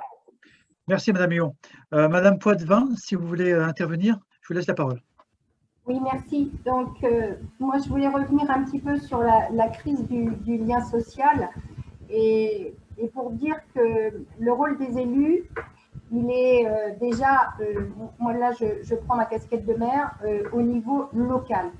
Il est justement de renouer tous ces liens de différentes associations, qu'elles soient culturelles, sportives ou sociales, au niveau local, c'est de retisser le lien au plus près du terrain. Voilà, je pense que c'est un point qui est primordial. Après, quand on passe à l'échelon départemental, c'est vrai qu'on a peut-être moins le contact direct avec le terrain, mais pour autant, on a quand même des compétences principales au niveau social. Et là, je pense qu'il y a un gros travail qui est fait et qui va demander à être encore développé justement de fait de cette crise, avec l'isolement, comment dirais-je, des assos, mais l'isolement social de base. Ça va être un point incontournable. Par contre, quand on parlait tout à l'heure de l'initiative, donc la compétence du département intervient au niveau du RSA. Et je pense que là où on pourrait être plus innovant, justement, c'est par la mise en place de chantiers d'insertion qui iraient justement travailler sur plus d'innovation. Et là, je pense qu'on a à travailler plus près des assos qui travaillent sur le lien social et la remise en chantier, la remise à, comment dirais-je, mettre le pied à l'étrier à ces personnes qui se sont éloignées du travail. Voilà, dans ce domaine-là, je pense qu'on peut faire preuve de plus d'innovation. Très bien, je vous remercie, Madame Potvin. Ce que je vous propose maintenant, c'est que Guillaume Hardy et Thierry Abella puissent poser leurs questions. On va faire 2 questions groupées. Voilà, enfin, si vous pouvez faire un peu assez court, Thierry et Guillaume. Et puis, je vous laisserai répondre de la même manière. Puis après, je redonnerai la parole à Nolwenn et à Maxime qui pourront aussi poser leurs questions. Alors, je ne sais pas, qui commence. Je crois que c'était Guillaume le premier qui avait levé la main. J'ai repéré. Rebonsoir à toutes et à tous. Moi, en fait, c'est un petit peu comme ce qui vient d'être dit. Hein. C'est le mot innovation qui m'a fait réagir. Et pour vous faire part d'un constat que nous, on a au niveau de l'espace associatif, c'est le nombre incroyable de créations, de conseils, de demandes, de curiosité, de gourmandise et d'appétence pour de la création associative. Il y a effectivement un certain nombre de structures qui glissent doucement vers la mise en sommeil. On sait que d'habitude, c'est toujours très compliqué de renouveler les conseils d'administration et que c'est encore plus compliqué et qu'il va y avoir des disparitions et que, OK, il y a un verre qui est quand même aux 3/4 plein dans ce paysage-là. C'est le nombre de créations qu'on accompagne dans plein de secteurs qui concernent directement également le conseil départemental autour du tourisme, de l'écotourisme, autour de la valorisation des territoires, autour de l'environnement, autour des tiers-lieux, autour des circuits courts, autour de la production alimentaire, autour de… Ça bouillonne et ça fusionne. Et là, du coup, il y a un vrai besoin de coups de pouce et d'accompagnement et de sous, tout simplement, aussi, de besoin de gens qui croient en ces projets et en ces innovations pour pouvoir faire en sorte qu'on ne soit pas uniquement dans du financement de projets déjà gagnés, de projets qui soient sûrs. Enfin, voilà, il y a besoin d'un peu de prise de risque et il y a besoin d'un peu de souffle pour pas laisser retomber un petit peu toutes ces initiatives. Je voulais savoir un petit peu comment est-ce que les différents candidats pouvaient se positionner par rapport à cet état de fait-là. Et puis voilà. Merci Guillaume. On a déjà eu quelques éléments de réponse, mais on en aura peut-être d'autres tout à l'heure. Deuxième question, peut-être la même, d'ailleurs, je ne sais pas, Thierry Abella. Pas tout à fait la même, mais dans le même sens, en tout cas, et aussi ce que disait Marion tout à l'heure. Moi, ça m'intéresserait de voir, on voit bien qu'il y a un espèce de consensus pour reconnaître le fait associatif dans sa capacité à faire du lien social, à mobiliser des citoyens autour de causes communes, de l'intérêt général. La question, c'est qu'aujourd'hui, les appels à projets ne répondent pas à ces problématiques-là en termes de financement, de ce qu'on pourrait appeler la recherche et développement, de ce qu'on peut appeler du financement de l'ingénierie de projet, de la réflexion préalable, de la mobilisation des citoyens, de l'animation. Et puis, ça a été dit, certains craignent que la crise sanitaire, et j'en fais partie, on en fait partie à la Ligue de l'enseignement, fasse que cette sortie de crise va nécessiter de la part notamment des bénévoles associatifs, des dirigeants associatifs dans les conseils d'administration, beaucoup de temps et d'énergie pour remobiliser les habitants sur ces causes-là. Et les appels à projets sont très souvent sur des objectifs très opérationnels, qui ne prennent pas en compte ces coûts, des conditions et des moyens de la mise en œuvre de l'action.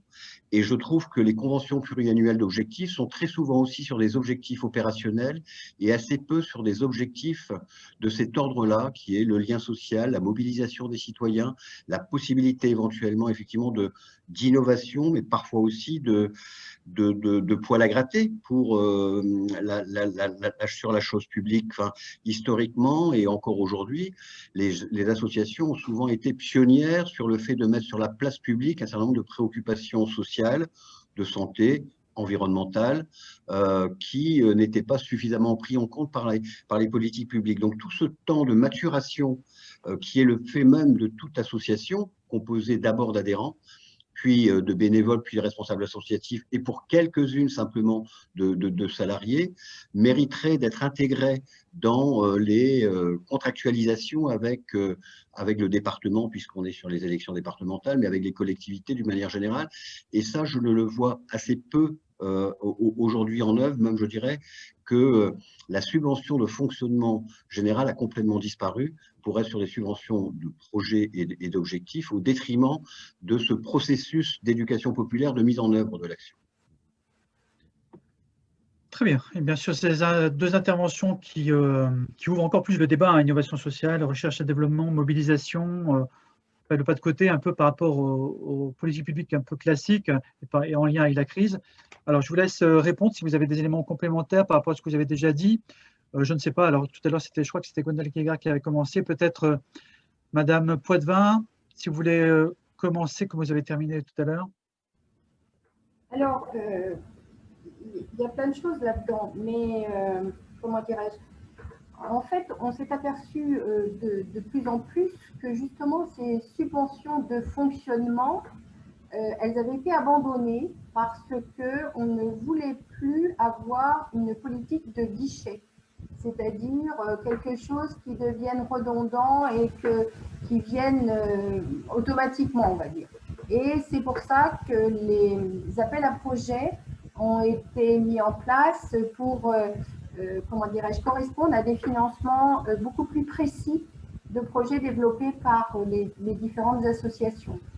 Et comment dirais-je, alors, est-ce que c'est un bien, est-ce que c'est un mal? Je ne sais pas, mais Joël parlait tout à l'heure des problèmes financiers que rencontrent les collectivités publiques.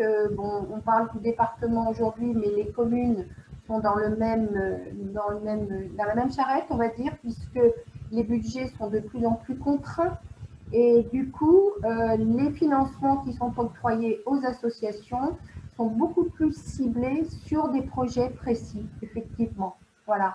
Et les fonctionnements ont été abandonnés. Oui, tout à fait. Mais ça, c'est au niveau quasiment de toutes les collectivités.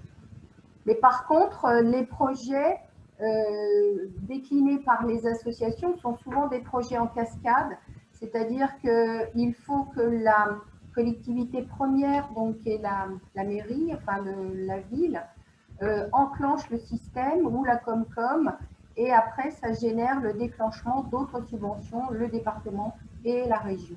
C'est souvent comme ça que ça marche. Oui, je vous remercie Madame Poitvin. Madame Huon, vous voulez réagir aussi par rapport aux deux interventions, questions? Oui, c'est vrai qu'il y a beaucoup de choses. Je pense, j'entends complètement ce que nous dit monsieur, allez, je ne sais plus, de la maison des associations, là, l'espace associatif. Mardi. Voilà. Oui, je le vois, il est passé de l'autre côté de mon écran. Alors, moi, j'entends, mais je pense que oui, il va falloir qu'on réfléchisse parce que moi, maintenant, je suis maire depuis 1 an et je vois énormément d'associations qui se créent même sur ma commune. Je pense qu'il y a une volonté de changer un peu le monde dans lequel nous vivons. Je crois que la crise nous a apporté quand même cette… je sais pas, est-ce que c'est une prise de conscience? Est-ce que c'est une volonté de changer de vie pour certains? Mais je pense qu'on aura, oui, intérêt à réfléchir collectivement sur ces projets où, par exemple, dans le département, il y a quand même une volonté très forte, hein, parce qu'aujourd'hui, nous avons perdu la compétence économie, mais nous avons voulu garder et conserver de manière très volontariste, hein, tout ce qui est agriculture et une partie de la pêche, les ports du Sud Finistère. L'agriculture, parce que je crois qu'aujourd'hui, l'alimentation, c'est un bien commun comme l'eau dans notre monde. Et je pense que tout le monde a le droit d'avoir une alimentation de qualité, saine. Et du coup, nous avons déjà, par exemple, créé la plateforme AgriLocal qui est plutôt en direction de nos collèges, hein, et une volonté d'essayer de structurer, oui, des circuits courts sur les territoires, parce que ça va ça va aussi au niveau des enjeux environnementaux et aussi de garder de la valeur ajoutée sur notre territoire, c'est aussi ça quand même, hein, et de la création d'emplois. Donc, il y a une volonté et bon, pour l'instant, on se l'est dit, hein, je sais pas un secret, hein, avec Armel Uruguin, il va sans doute falloir réfléchir collectivement à accompagner ces projets sur ces territoires. Et là, sans doute, il faudra, oui, se mettre tous autour de la table, pas simplement les porteurs de projets, mais aussi les autres collectivités, les EPCI, les communes. Moi, par exemple, sur ma commune, on est en train de faire une expérimentation sur les restaurations scolaires avec Morleco pour aller vers de l'achat local, du circuit court. Je crois que cette prise de conscience est quand même, ça y est, on y est, mais il y a quand même, c'est encore quelque part flou et surtout pas structuré. Donc, il va falloir qu'on s'y attelle. Ça, c'est quelque chose d'évident. Et après, je voulais aussi dire que aujourd'hui, on a le tag, Monsieur Kiguer l'a dit, le tag, il est en plus porté par la DES et il est à Morlaix, hein, le tag 29 est à Morlaix, donc je les connais bien. Et je crois qu'on doit aussi utiliser, faire connaître cette structure pour accompagner tous ces porteurs de projets. Je pense que c'est une évidence. Et on doit essayer de changer ce monde et d'aller vers sans doute des projets nouveaux. Mais après, il reste toujours la difficulté. Je pense qu'on ne sera jamais assez nombreux autour de la table, aussi bien financeurs que porteurs de projets. Voilà, c'est ce que je voulais dire. Je vous remercie, Madame Yon. Et pour terminer, Monsieur Kiguer, avant de laisser la parole à Nolwenn et à Maxime pour une autre question. Ouais, bah, je vais faire assez rapide hein, parce qu'on a déjà répondu partiellement hein, sur ces questions d'innovation sociale. Je pense que et sur ce temps justement de la phase d'émergence, au fait, phase d'émergence des projets, je pense que je le redis, il y a des structures qui existent déjà, donc on peut voir comment elles fonctionnent avec des associations, on peut voir quel est leur financement également, hein, mais je répète, hein, Bretagne Active, le TAG 29, voilà, qui est présent partout sur le territoire. Pour moi, c'est des structures qui sont intéressantes là-dedans. Sur le fait des subventions de fonctionnement aux associations, bon, bah, j'ai pas l'état de l'art, en tête. Hein. Après, pour moi, des conventions pluriannuelles d'objectifs comprennent en effet des objectifs, mais comprennent aussi justement un temps une part de fonctionnement de fait de l'association, puisqu'on garantit un financement sur plusieurs années. Alors certes, ça doit remplir un certain nombre d'objectifs, mais ça permet aussi de financer du coup des salariés au long cours qui peuvent aussi avoir une autonomie en lien avec, bien sûr, le conseil d'administration et le projet associatif pour aller essayer et expérimenter de nouvelles choses, d'où l'intérêt de développer aussi ce genre de convention.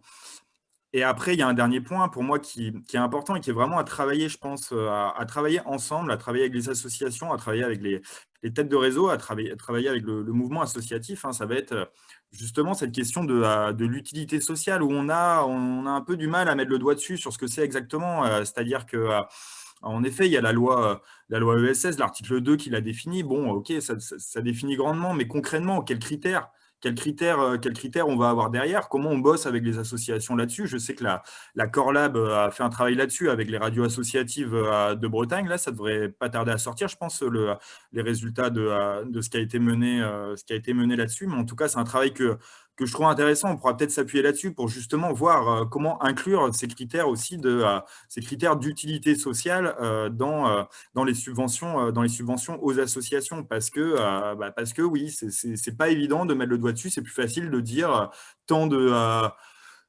bénévoles, tant d'adhérents, voilà, d'avoir des critères comme ça, peut-être faire évoluer ces critères justement et les définir ensemble. Hein. Voilà, je pense que ça c'est vraiment essentiel à l'occasion de nouvelles assises. En effet, voilà, il y avait eu en 2017 à l'ASSO, voilà, envisager une deuxième édition de ces assises pour travailler ensemble, notamment sur ces critères et sur comment on peut y arriver. Très bien, merci Gwendal Kiger.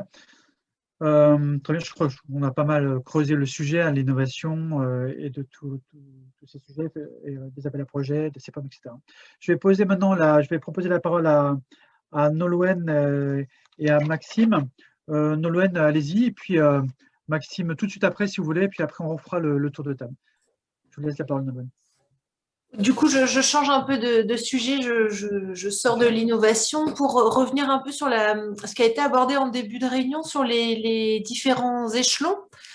On a pas mal dissocié l'échelon local, plus territorial, et puis l'échelon départemental. Et pour moi, en fait, le conseil départemental a un gros rôle à jouer dans tout ce qui est coopération territoriale, notamment par l'outil contrat de territoire. Et je déplore en fait que sur certains territoires, les associations ne sont pas forcément associées à la réflexion. Du coup, là, ce n'est pas forcément une question que j'adresse, mais plutôt un point d'alerte, je dirais, sur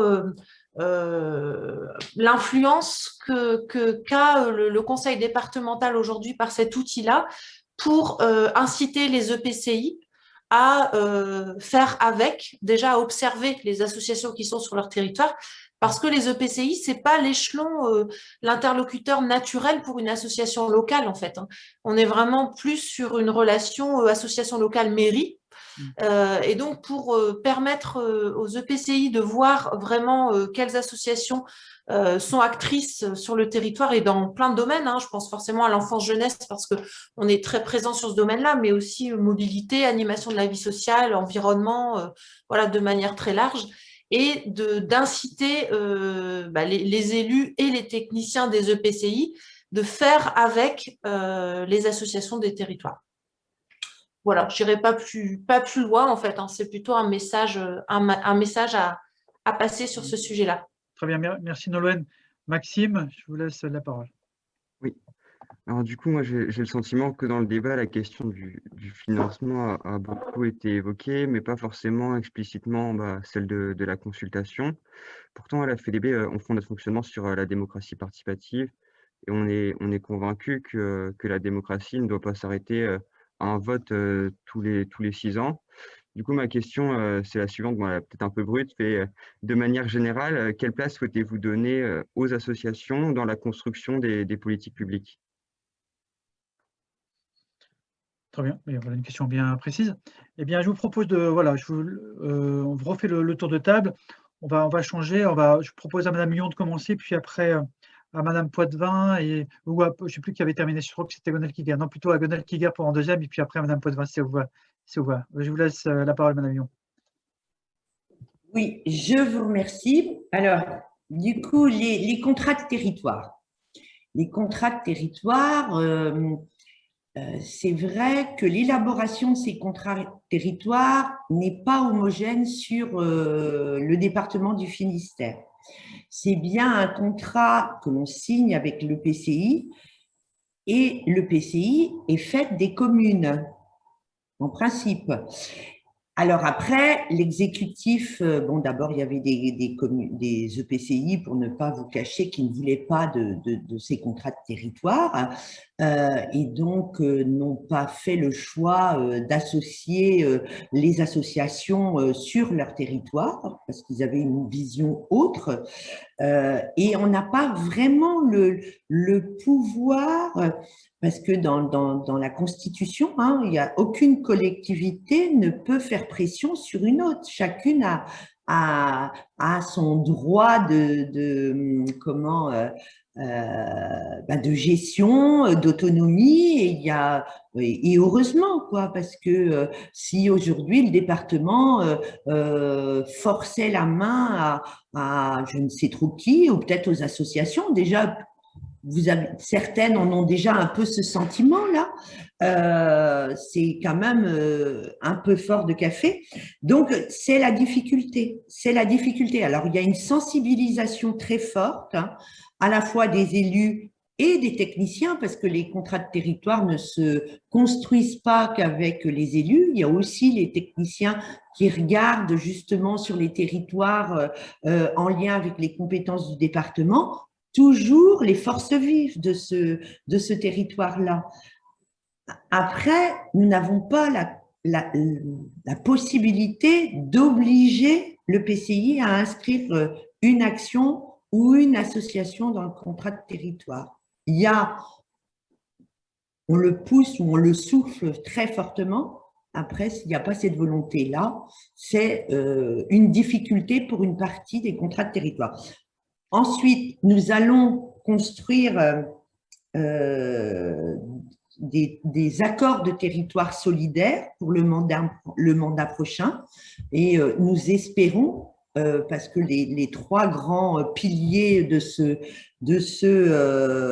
accords de territoire seront justement le volet de cohésion sociale, le bien vivre ensemble, tout simplement, la transition énergétique et ensuite le projet de territoire de l'EPCI. Donc, j'espère qu'on y arrivera. La deuxième chose, par rapport j'ai bien entendu la question du plus jeune entre nous. Nous avons commencé quand même même rien n'est parfait, hein, mais en tout cas au niveau de la jeunesse, nous avons créé le groupe Parole de jeunes où nous avons quand même eu un certain nombre de jeunes à répondre et à nous donner leur manière de voir les choses. Par exemple, on les a interrogés sur la crise sanitaire. C'était le dernier groupe de parole que nous avons fait. Il y a 500 jeunes quand même, et c'était pendant la période du premier confinement qui ont participé à ce groupe de parole. Nous les avons aussi interrogés sur l'environnement, sur le logement, et toute cette réflexion nous viennent enrichir notre propre réflexion et nous permet d'adapter les politiques publiques. Dans tous les domaines, on ne l'a pas encore complètement fait, sauf qu'à chaque fois qu'on fait un schéma, nous avons aussi des représentants des usagers, des représentants d'associations qui construisent avec nous ces schémas-là.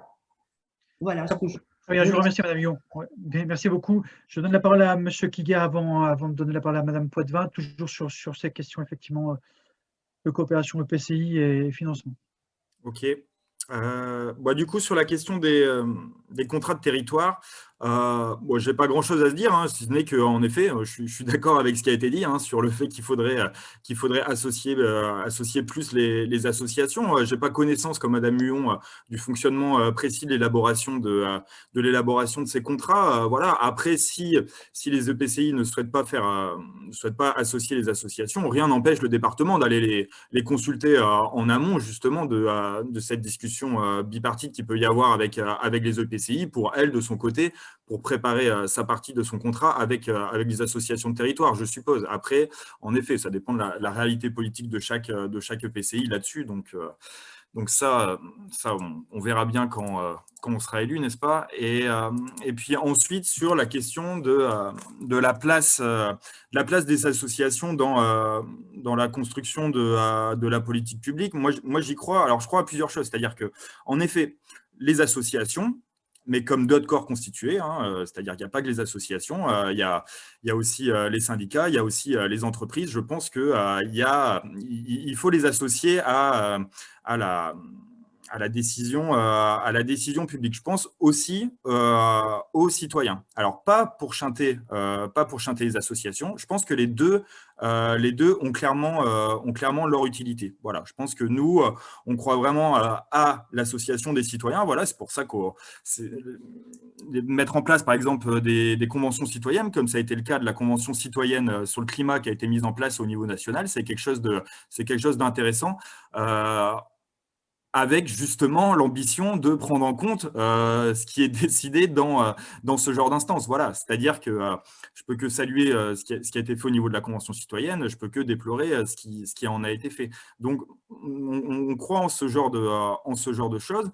On croit aussi qu'il faut associer les associations aux politiques publiques. On l'a déjà dit, la co-construction. Alors, ce n'est pas forcément que de la co-construction à chaque fois. Ce qu'il faut, c'est être clair, en tout cas. Le contrat, il doit être clair, que ce soit avec les citoyens ou avec les associations, au début, en disant, voilà ce qu'on attend de vous, voilà ce qu'on va prendre en compte dans ce qu'on discute ensemble, et voilà ce qui relève de notre décision politique in fine. Voilà, je pense qu'il ne faut pas non plus promettre des choses qui ne seront pas vraies derrière. Il faut être très clair dès le début. Donc ça, c'est un engagement, c'est celui de la clarté.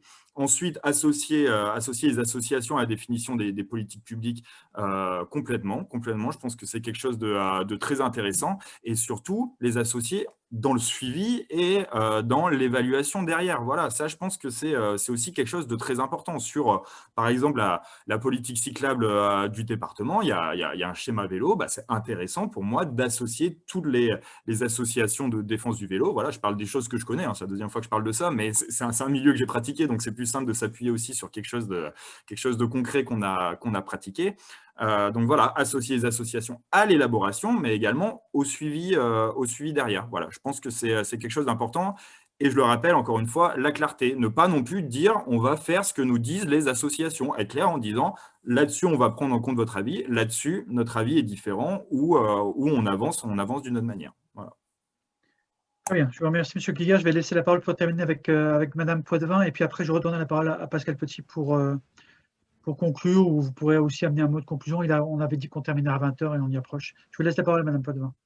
Oui, merci. Je voulais revenir sur les contrats de territoire, qui est une contractualisation entre le département et les EPCI. Et comme on le disait, en fait, ce sont les communes qui composent l'EPCI qui proposent ces contrats de contractualisation. Donc, en fait, la discussion, elle doit avoir lieu à la base pour que les communes portent les projets associatifs au niveau de l'EPCI. Bon, je pense que ça, c'est un point important. Et pour revenir sur la démocratie consultative et la place donnée aux associations dans les politiques publiques, moi, je peux parler de ce que j'essaye de mettre en place au niveau de ma ville. Ce sont des comités, un comité extra-municipal, justement, pour échanger sur les domaines de l'environnement et de l'écologie, en y associant des personnes de la société civile, mais également des associations qui vont pouvoir échanger. Elles ne sont pas élues, mais elles peuvent être un laboratoire justement d'expérience et de propositions qui pourront être reprises à l'échelon municipal. Et je pense que ce qui est fait à l'échelon municipal peut être fait aussi à l'échelon du département pour en fait avoir un terreau d'idées, un terreau de propositions et qui puisse être après, comment dirais-je, condensé et venir en appui à la mise en place des politiques publiques. Donc oui, je pense que la consultation des associations dans les différents domaines peut être un apport important justement pour la mise en place de ces politiques publiques. Je vous remercie, Mme Poitvin. Pascal Petit, je te laisse la parole. Voilà, pour conclure ou pour apporter peut-être d'autres questions, vous laisser la parole. Oh, tu n'as pas allumé ton micro, Pascal. Ça arrive. Oui, ça y est, il est mis. Bon, c'est vrai qu'on s'était donné 20 heures, donc il faut bien conclure un moment. Hein. Néanmoins, je crois qu'on a eu des échanges quand même intéressants, hein, qui ont été riches, hein, mais je crois qu'il reste quand même un malentendu, des ambiguïtés sur cette notion de co-construction. Hein. On a parlé d'appel à projet versus subvention pluriannuelle avec une convention pluriannuelle d'objectifs, mais il est clair que selon que l'on fasse un appel à projet ou que l'on subventionne de manière pérenne une association, on ne va pas avoir le même type de co-construction. Hein, parce que la subvention, on l'a dit, elle permet, la subvention pérenne, hein, elle permet à une association de s'organiser, d'être dans le long terme, de ne pas toujours à chercher un financement, quitte parfois à répondre à un appel à projet qu'il a fait glisser de son objet originel de constitution, hein, et on le voit, hein, moi je suis aussi administrateur à l'espace associatif, je connais la directrice et je sais le temps qu'elle passe à répondre à des appels à projets pour que la structure puisse continuer avec ses 17 salariés, quoi, hein, alors qu'on pourrait très bien mettre cette énergie à travailler avec les associations qui nous sollicitent, qui sont en demande permanente de conseils et qui sont aussi désireuses de mettre en œuvre toute leur autonomie pour justement être les têtes chercheuses, pour être dans l'innovation telle qu'on l'a évoqué tout à l'heure. Alors, moi, je trouve que la subvention, ce n'est pas un gros mot, hein. Il n'y a pas que les associations qui sont subventionnées, les entreprises aussi, elles sont subventionnées. Hein. Le CICE, c'est 20 milliards de subventions qui est donné aux entreprises. Donc, on n'a pas à se sentir un petit peu frileux parce qu'on va donner à des associations de l'argent public. Voilà. Alors maintenant, on a aussi parlé un petit peu des tags de l'ESS, des points d'appui à la vie associative. C'est dommage, ça aurait mérité un autre chapitre. On n'a pas le temps, hein. Moi j'avais prévu qu'on en parle un petit peu, mais voilà, on gardera ça pour peut-être un autre débat. En revanche, je voudrais quand même signaler que c'est parfois compliqué pour les associations de trouver leur place dans l'ESS. Si tant est que l'ESS poursuive parfois, hein, pas tout le temps, hein, et pas trop en Bretagne d'ailleurs, hein, mais on le sait dans d'autres régions, hein, poursuivre son évolution vers, avec un tropisme entrepreneurial très fort où on parle de contrats à impact social, de responsabilité sociale des entreprises, d'entreprises à mission, etc. Et on sait que derrière, il y a un petit peu de social washing, etc. Hein. Je confère ce qui s'est passé avec le PDG de Danone, là, qui était de bonne volonté, sans doute, hein, qui voulait faire de Danone une entreprise à mission, mais malheureusement, voilà, il a été démis de ses fonctions parce qu'il fallait quand même donner des dividendes aux actionnaires. Voilà. Alors maintenant, l'utilité sociale aussi, c'est quelque chose qu'on a évoqué. Attention non plus, pareil là, à ne pas considérer l'utilité sociale uniquement sous le prisme philanthropique, hein, que j'évoquais tout à l'heure. Hein. On a une utilité sociale parce qu'on s'occupe des personnes handicapées, parce qu'on s'occupe des personnes qui sont loin de l'emploi, parce qu'on s'occupe des migrants, parce que, voilà. Hein. Je pense que l'utilité sociale, c'est aussi être capable de faire vivre des structures dans lesquelles il y a un travail permanent d'éducation populaire qui se développe. Hein. Je trouve que des jeunes puissent participer, intégrer un conseil d'administration où on apprend à prendre des décisions collectivement, où on s'écoute, eh bien, je pense que ça aussi, c'est de l'utilité sociale. Hein. C'est peut-être même une utilité sociale qui est moins visible, qui est moins... qui donne moins dans comment dire, le pathétique un petit peu, hein, mais qui est néanmoins extrêmement utile parce que c'est de l'éducation populaire. Et je pense que ce qui traverse complètement le monde associatif, eh bien, c'est cette notion d'éducation populaire. Donc, c'est très précieux, hein, il faut absolument préserver ça.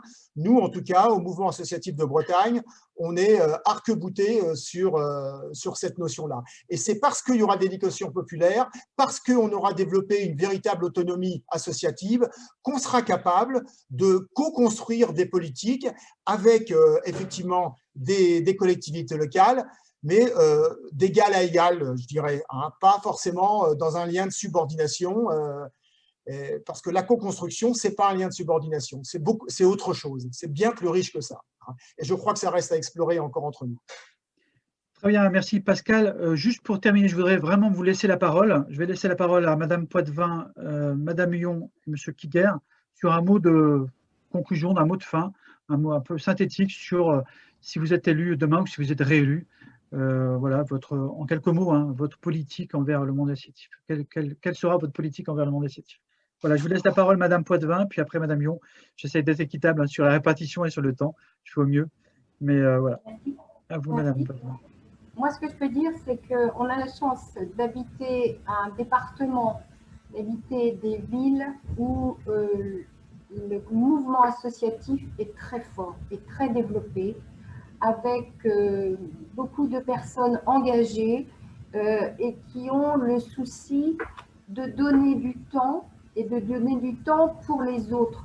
Donc, c'est quelque chose qui, à mon avis, est une valeur pour laquelle je suis complètement positive et c'est quelque chose qu'il faut encourager, qu'il faut développer à tous les niveaux, que ce soit au niveau sportif, culturel, social.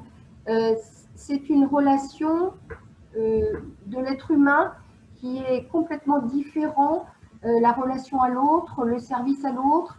Et pour moi, c'est quelque chose qu'il faut accompagner, développer. Et le relationnel, le sens de l'humain, pour moi, c'est capital. Donc, si c'est notre équipe qui adhère, enfin qui gagne des élections, je sais on va dire que 70% des comment dirais-je, des délibérations qui passent au département sont votées à l'unanimité. Il faut quand même en être conscient. C'est qu'on a quand même, tous autant que nous sommes en tant qu'élus, la notion de l'importance de ce lien humain. Et donc, je crois qu'il faudra au contraire le développer parce que la crise que l'on vient de passer, de vivre, nous a bien fait réaliser l'importance que revêt justement ce lien humain, ce lien social et que l'on retrouve dans les associations. Donc, pour moi, ça n'est que c'est un point très, très important et qu'il faut encourager et développer. Merci, Madame Poitvin. Madame Huon, je vous laisse la parole. Je vous remercie. Alors, moi, je serai assez brève. Hein. Monsieur Petit a raison, hein. L'éducation populaire, c'est sans doute une des valeurs que nous devons défendre collectivement, sans doute encore plus aujourd'hui, pour un peu combattre aussi cet individualisme qui naît dans tous nos territoires et je crois donner l'envie, donner le goût de l'engagement et à nos jeunes et cette envie de discuter, de construire collectivement est quelque chose de très très important. Après, je pense que on doit continuer à travailler ensemble pour construire sans doute cela. C'est aussi des notions, on est sur un territoire quand même qui est très actif au niveau des associations et on se repose des questions ou on se pose des questions là parce qu'on voit bien que l'engagement n'est plus aussi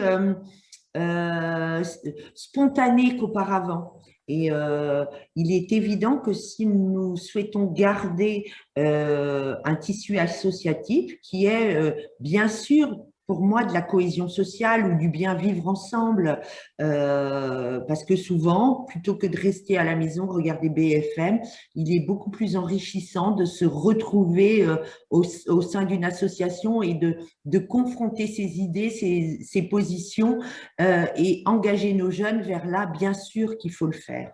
Voilà ce que je voulais dire. Nous, on est complètement ouverts. La co-construction, sans doute, on a des progrès à faire, mais on l'a déjà, et la démocratie participative, on l'a déjà quand même un peu expérimenté. Peut-être qu'il faudra aller plus loin. Sans doute, je pense, parce que cette crise ne va pas nous laisser dans le même paysage dans les années à venir, je pense. Après, moi, ce que je voudrais quand même dire, c'est vrai que les bordereaux sont votés à 70% à peu près unanimement, mais il reste les 30%. Et souvent, c'est sur l'innovation, sur les projets un peu différents. Et je voudrais quand même dire que l'Alliance vote pour les projets, mais oublie de voter pour le budget quand même, qui permet de mettre en exergue justement les 70% de rapports qui font la vie du conseil départemental. Voilà. Merci Madame Huon. Et pour terminer, Monsieur Kiga, puis après je laisserai Pascal te conclure en tant que membre du bureau. Tu pourras dire un petit mot, vous dire au revoir en tout cas, puisqu'on se retrouvera le 11 mai pour la même chose pour le Morbihan. Gwendal Kiga, je vous laisse parler. Je voulais vous remercier déjà pour l'organisation de ce temps d'échange. Je pense que Michel Jézéquel pourra nous organiser un autre temps d'échange sur le SS peut-être, parce qu'apparemment apparemment il y a des besoins là-dessus. Je suis assez d'accord. Là, il y a besoin de pas mal de temps pour définir ce qu'on entend par le SS et la direction qu'elle prend et compagnie. Mais voilà, ça sera pour un autre moment. Après, pour revenir sur le rôle fondamental des associations, je pense que voilà, ça a été dit par Joël Huon là-dessus, je la rejoins vraiment sur cette question d'éducation populaire pour amener les gens vers plus d'autonomie, mais aussi plus de collectif, apprendre à travailler ensemble. C'est essentiel, je pense, vraiment dans la démocratie, dans les moments qu'on vit, et vraiment pour lutter contre cette espèce de montée du fascisme voilà, qu'on vit vraiment dans notre société en ce moment. Voilà, vous avez parlé de BFM, voilà, toute cette ambiance là, je trouve ça vraiment inquiétant. Et pour moi, les associations, c'est aussi ça fondamentalement. Voilà, Pascal Petit, c'est quoi le fait associatif fondamentalement? C'est quoi? Voilà, au-delà de ces relations financières, au-delà de tout ça, c'est le lien, c'est apprendre à bosser ensemble, c'est apprendre à bosser de manière démocratique. Et pour moi, c'est vraiment essentiel dans notre société. Après, pour savoir ce qu'on mettra en place et ce qui changera si on sera élu, bon, on verra bien. Encore une fois, c'est que des promesses maintenant, comme d'habitude, comme avec tout le monde. Ce qui est sûr, en tout cas, c'est que nous, parmi nos candidats, comme je l'ai déjà dit, on a énormément de personnes qui viennent de ce milieu associatif. Comme je disais, ma binôme sur Brest 5 a travaillé à Sémaphore avant. On a des gens qui ont travaillé au Résam. Voilà, moi, en termes d'associations, j'en ai créé plusieurs. J'ai été membre de nombreuses associations, de nombreux réseaux. Donc voilà, je pense que déjà ça fait une différence d'avoir des interlocuteurs qui viennent de là, au fait, tout simplement. Après, sur les choses qu'on souhaite mettre en place, je pense que déjà, il y a beaucoup de choses intéressantes qui sont dans vos propositions. J'en parlais, voilà, le CERFA unique, mais il y en avait plein d'autres également. Sur les assos employeuses, voilà, faire bosser vraiment là-dessus pour venir en appui, soit des assos elles-mêmes, soit des PAVA ou de têtes de réseau pour les accompagner dans ce rôle-là assez particulier. Plein d'autres choses sur la visibilité des finances, comme je disais, voilà, avoir des dates assez claires sur les versements des aides aussi pour éviter les problèmes de trésorerie.